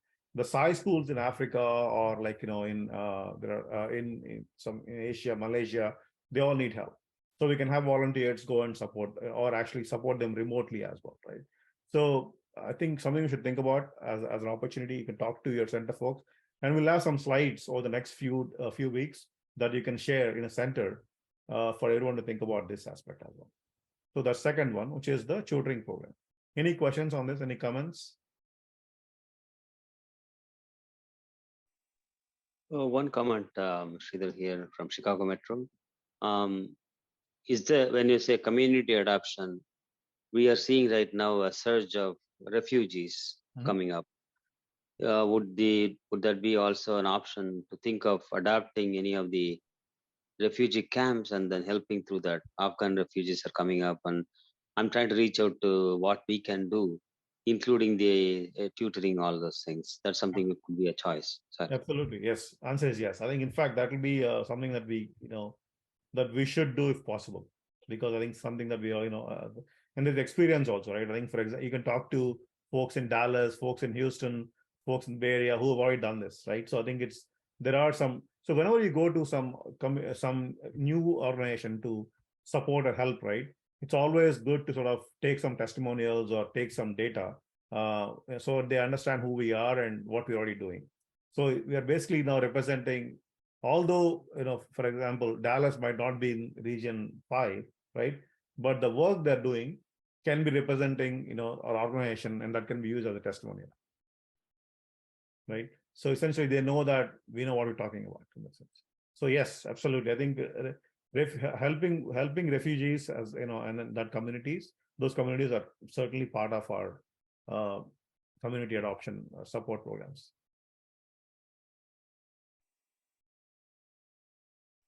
So along that line, if anybody, it's good that you're organizing this call. Anything that we need to be aware of, because the rules are different, right? It's better to be how to approach. We can have a cheat sheet prepared by any of the services like medical camp. These are the cheat sheets. These are the things to be taken care of. It's good to have that, and what player, so that we don't have to rethink sometimes when it comes to there is individual way of doing it, but still universally what we are observing, and Swami's way how we are doing these things. Correct. So in fact, Sridhar, I think we have for tutoring, right? We already have like a core group in the US, basically, right? Anyone who's interested to sort of to start a tutoring program, right? That core group will help with all the materials you need, right? For example. So I do take your point. Similarly, we can do the same thing for community adoption, same thing for medical camp and so on. So I took it as a sort of an action, and I'll certainly we'll figure it out over the next few weeks on how we can set those resources up for sure. Thank you. Finally, sir, one question regarding the remote tutoring. So actually, as part of Chicago Metro, when they have organized the tutoring program, we used to teach them online. Yes. So every week on Saturday, 2 hours we used to spend, and then we used to help them with the homework, and then we used to have separate help from school as well, wherever they are studying. Actually, they used to give us a site, and they used to give us a material which we have to teach to the kids. That is really a helpful thing. Maybe something like that is available means that will be good because we can get more volunteers, and then we can take small steps of teaching remote, and then understand whether we can really be able to take it as a fixed program for our center, or to continue for a long term. Definitely. So remote opportunities, maybe you can provide us here, Sarah. Yeah. So in fact, certainly yes. I think we currently so for example, in the tutoring program we're talking about, right, in the Bay Area right now, we actually have students from other regions also supporting. Right, it's already happening. Right. So I think, but it's not very. I mean, the numbers are not big, so obviously it's being done in a very case-to-case basis. But certainly, I think we can figure out a way to make everyone be aware of this. That way, you can sort of participate. And number two, see, the curriculum, right, is very dependent on the school district or the student and so on. So we can think of how we can standardize these things as we think about it going forward, for sure. Yeah, thank you. Chitra, are you on the call? I'm here. All right. Saram. So Chitra is here. She will talk to us about when there's been a lot of energy and activity over the last, I would say, couple of months on tree planting. So we are coming to a season of tree planting, right? Over the next, April, May is typically the spring. So Chitra, talk to us about that initiative. Yeah, awesome. Thank you for the time to and your attention on this, especially towards the end here. So yeah, I have a few slides, so I'm gonna just pull up my, if it's okay, I'll just pull up my screen. What I'm trying to figure out is how to share such that it shows my slides. Here we go.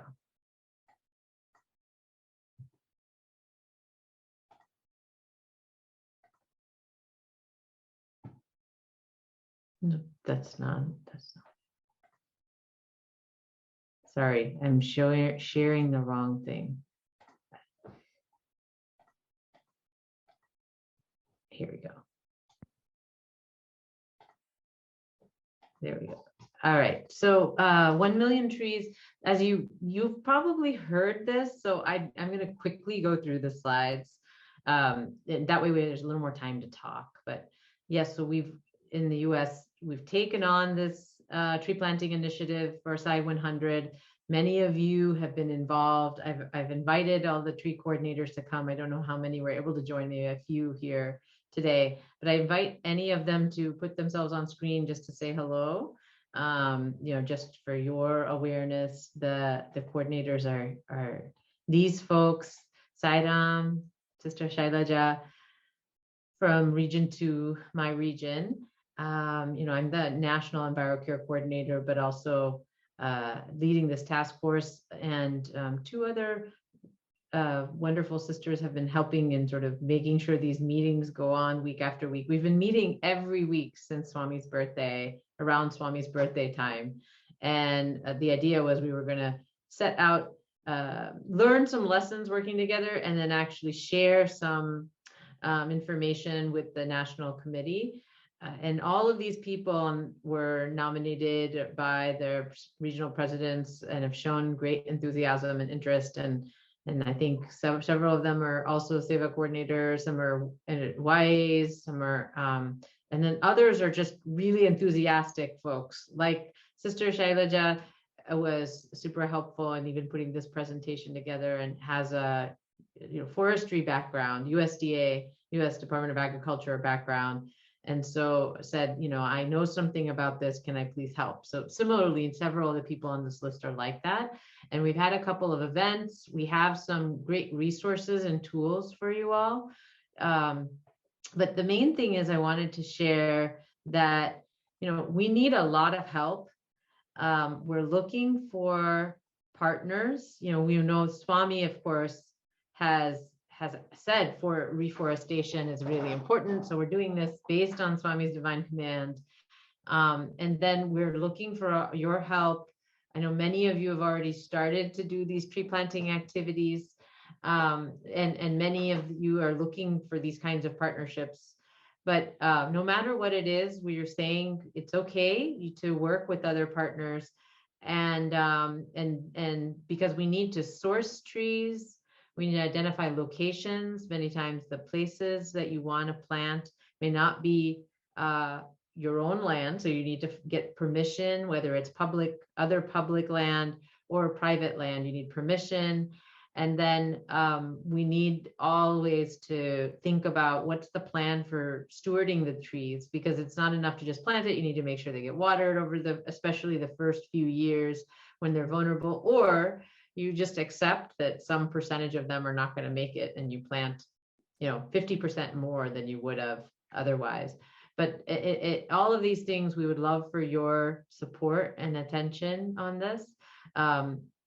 We have this beautiful set of pictures of activities that have already happened, and even since I made since we made these slides, even more projects have been done. I know in Region 10 recently there was a activity, so I didn't get a chance to add those pictures. But no matter what, we really need to start tracking them. And I just wanted to share that, we made like a pie chart saying what would happen if we all gave pledges, and some of the bigger regions pledged certain number of trees to go towards the 1 million. Other regions maybe that have fewer members right now would have fewer, but ultimately we all get to that million that we are able to share in the load, knowing that we have like 10,000 members, and we can start to divide it up in some way so we meet it over the next few years. And then we need to track it, and we actually have a tracking database we've created or a tracking form we created, and we started to get some inputs from there. They're starting to trickle in as we've had some plantings, but we hope that over the course of March and April, there'll be many, many more planting activities, and we'll see those numbers rising, like skyrocketing up, and then have a plan for the fall as well. I heard someone say earlier today in this call that there's a plan to have all the SSC students engaged, which is wonderful. Would love to see more of that, so that the SSC students are very much a part of this process. We also had some devotional materials that the International Committee, Environmental Sustainability Committee created. From that, they had done a beautiful presentation on January 27th. And so we have those materials. We have a video that I've shared around, and I can get it out to you, but that way you can start to actually explore the lessons from trees. This is some of the quotes that were provided to us, but you all can use that as even study circles in your center to get people excited about it, and also understand Swami's message. Swami is really the one driving this. And there's so many important environmental reasons for doing this activity, though. So we should just explore it. Maybe it could be part of one of the other Sci 100 activities too. Maybe it's part of the community adoption. Maybe that community needs more trees. Maybe it's part of X+1, where it's the additional thing you do with your homeless shelter. Maybe they do need a few trees added there. Anything you're already doing. I know Brother Rajesh and at the Atlanta Center, he started to ask the state highway department if they could start planting along the highways where they already do trash pickups on the highway. So that's, I thought, a beautiful idea of how we can have these existing relationships, service activity relationships, and build on them to do more planting. And then, of course, any other ideas you have would be wonderful. So, this is, I wanted to leave you with this, and then sort of wrapping up. I did have 2 questions for you all. We want to plant as many trees, and not just for the sake of counting, but for sowing the seeds of love far and wide. and letting love blossom in each of our hearts. But I really wanted to hear from you, if we can just talk for a few minutes about these two questions that I have. We've been talking at a national level. Many of the service coordinators and Enviro Care Tree Task Force members have been using, in some way or another, looking into sourcing trees from the Arbor Day Foundation. So they have very low cost trees. And so Sai Prasanna, Sister Sai Prasanna from Region 5, and I spoke with them centrally, and they have a program where they would be willing to work with us at a national level on a number of things, if we were willing to say that we would basically purchase $5,000 worth of trees from them. Then they would have kind of a more combined relationship with us, and then give us some of their tools. That they have a ton of tools, like web-based tools. They would help us with tracking, so many things. So I wanted to put that to you all to see if it would be helpful, especially for some of the centers that are not already doing tree planting, to have a centralized place to go to order the trees. Because certainly not any one center would need to commit to that $5,000 worth. It could be it could be many members who all order one tree, or it could be 10 centers or 50 centers who order 10 trees, 100 trees. I don't know what that would be. So I wanted to put that to you and get your feedback. And then the second question was around this idea of, I've heard many people say we're going to do tree planting activities. Is there, we had talked about having a pledge. I'm curious if that's getting any traction in your regions, or how you're thinking about it. So I'll just stop and then see if you have a little more time to offer any thoughts.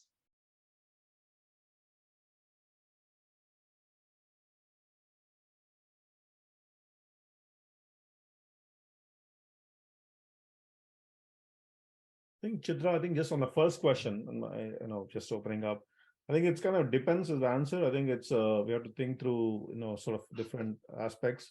Is it helpful to have a partnership? Obviously, yes. The answer is I think it will be significantly beneficial, because we can also get more people, right, potentially to join this, right, because they'll automatically have the opportunity to sort of market this to various channels that they already have. I think it's a good idea. It sort of depends on what that would entail, I think essentially, and so on. Yeah. So in the discussion with them, they had many opportunities for us. So one is individuals who wanted to become members. There's already anyway, maybe this is not the place to have the detailed conversation, but there's a menu of options, and maybe we can offline talk a little bit more about it. I guess I wanted to understand from the service coordinators or anyone on the line, if there are any questions or thoughts about this initiative. These were two of my questions, but maybe I'm open to any questions you have about this. We have one other thing I wanted to share is we have this fantastic toolkit that we've created, and we've been having a conversation with the International Committee about sharing the toolkit with the other countries. Like Kenya is really big on tree planting, as is Malaysia. So we got together and we were offering our ideas to them, and I'll just share that. Share the toolkit so you see what it looks like. Here, it's open to all of you. I can put it into the chat as well, but it has like step-by-step what we're doing, some basic guidelines, taking action, how do I start? So any individual who wants to start can actually go here. They see the Arbor Day site is there. You can learn more about what they're offering. Actually, how to plant. We have some resources there. We have options for like where to plant. We have some maps that have been created. We have resources for centers. So how can centers get started and what resources might they need? Centers, regions also, like what can regions do? Maybe organizing a planting activity around their any regional event, like their retreats, or doing a multi-center planting event in a central location if you have a lot of small centers. So all of this is available to you. If you have any questions about getting started, you can always contact one of these folks here in your trees task force.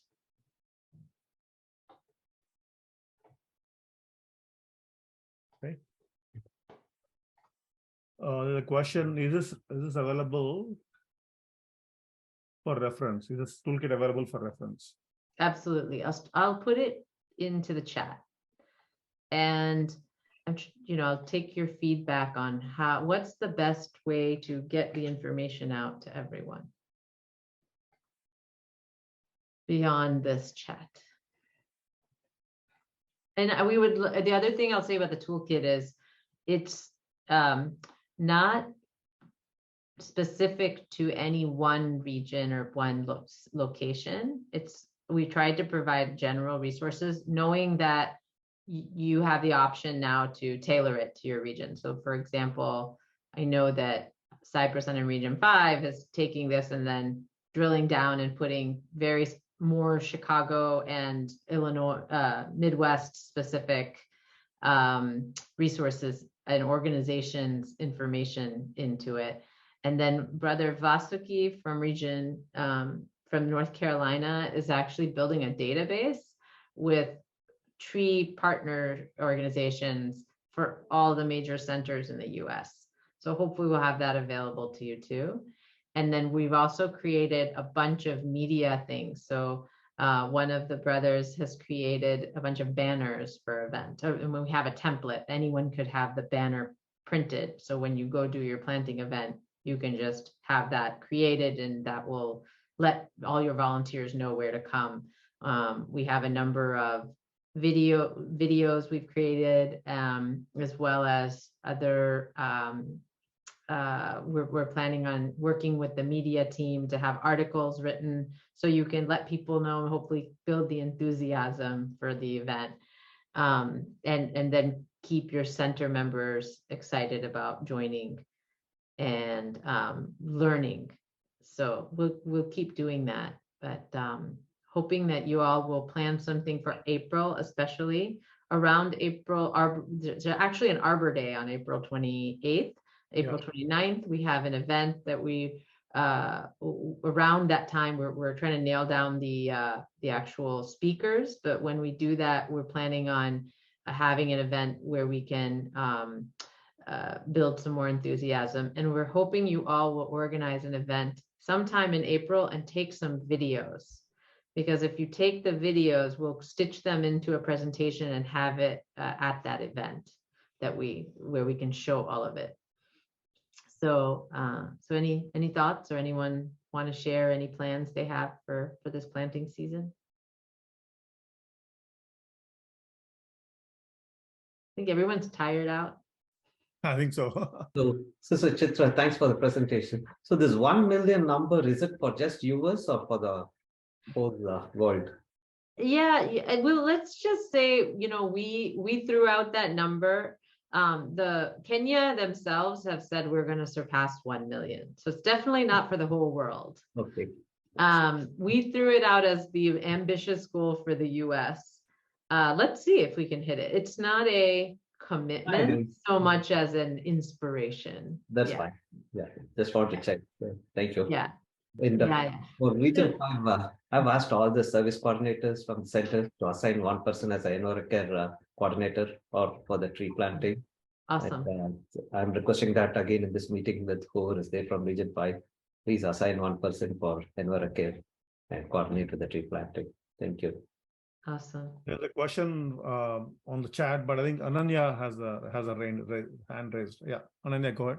Yeah, Sairam, I have one question. Like, how do we inspire or how do we motivate members to join? Suppose say one like, is there any app or anything that we can use as a metric?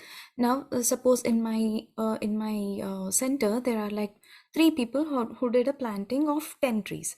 So looking at that number, maybe we can have that kind of some kind of inspiration that these 3 members planted 10 trees, and how do I motivate others to join that so that they also can join and say that, I mean, it's kind of a competitive thing, but again still something which can inspire each other and keep the momentum on.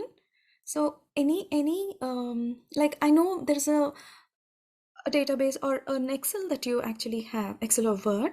Yeah. But instead of that, do we have any app? Because, and the reason I'm asking is sometime back during COVID, I'm new to this role. So sometime back when we had that steps thing, like there was a so many steps, that kind of app you actually, I think the national team had at that point. The feedback that I've heard is that was very motivating and everyone tried to walk on that, like follow that particular app or something at that. Do we have something like that wherein? Yeah. No, thank you, sister, for offering the idea. We definitely have talked about it. I think Brother Shiva and I will work on it. We'll work on something. I don't know if it's an app but some way of showing the progress we're making, because that is very motivating. We have every intention to do something like that. Okay. And it's actually really nice to hear your suggestions and that it would be useful, that you're hearing that would be useful. That's really nice to hear. Otherwise we wonder, is it, if we're having put in the effort, is it actually doing anything? Correct. And we can work towards a metric. Suppose say 1,008 or something, we have a target. We can say, see, this whole team, we have to plant so many in this season. So that's the target we want to achieve. We completed so many and we have these many more to go. That kind of, I don't know, a competitive spirit or something that can inspire each other in the community might be helpful. Thank you so much. Awesome. Love it. Thank you. This is Rajesh from Region 3. So one idea that I have is, say some of the members actually went and planted trees.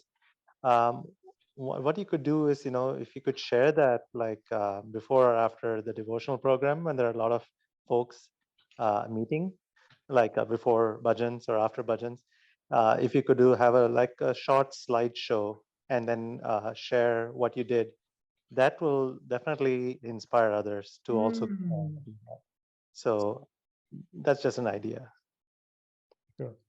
Awesome. Yeah, no, that's also a wonderful idea. I think everything is good, right? That plus, and anyone who doesn't end up coming to the center and seeing that particular presentation, maybe they're on their app or maybe they're on their phone. They see something. Yeah, all of them are good ideas. Thank you. Lakshman? Lakshman raises his hand and there's go ahead, Lakshman. Yes, Sairam, thank you for sharing. I think it's a wonderful thing. I just wanted to quickly share a couple of thoughts. So I think having it as a national event is always motivating in its sense that the presentations and the information we are getting from top down always helps. So a couple of things, our center even last year and before have done tree planting, but now I would say quadrupled its efforts. The reason being it has come from national level, right? So it is in its way motivating. But one thing I realized is making it in a different format. Like for example, calling it May is SSC tree planting month, right? Where SSC teachers and students lead it, all center members join. And let's say April is YA tree led. So YAs are the ones who are taking initiative. So they post and motivate. When they come for making announcement, they are the ones who will come and make announcement. Then they compile all the photos and present to the center members. I think involving, instead of just service coordinator, involving other groups also has helped. And I think I just wanted to thank the national team for helping. And also this is one way where we can give the ownership to others, be there and motivate, make them point of contact, which has helped us. And that's a fantastic idea. I'm gonna make a note of it. Yeah, really interest. We will do things like that. And thank you for the feedback that it's motivating you all already. Yeah, thank you, Sarah. And also on the before X+1 and here, I just wanted to share. I know we discussed quantity and quality, both are important, right? So I think reflection sessions are the ones which really help. Last week, we had a YA session in Region 6. Even there, we have seen reflection sessions always help, whether it is for food service or for tree planting. Once we finish it, later if we regroup and talk about it, share thoughts, I think once if we sit in a session like that, we really see how people get motivated in the reflection sessions. Wonderful, thank you. Anyone else? I know we're over time, so maybe Brother Shre, thank you for allowing me this time. And did you want to close it out, or is anyone else raising their hand?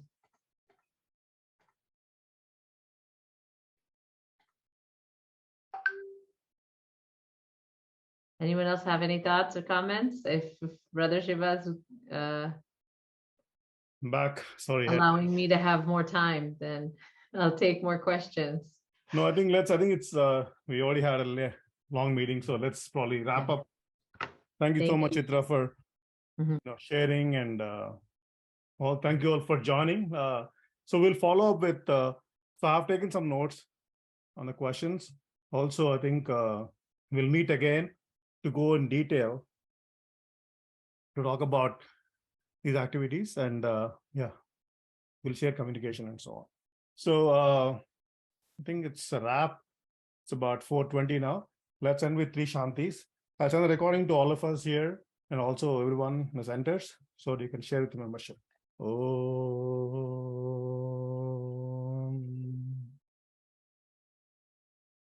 Shanti Shanti Shanti.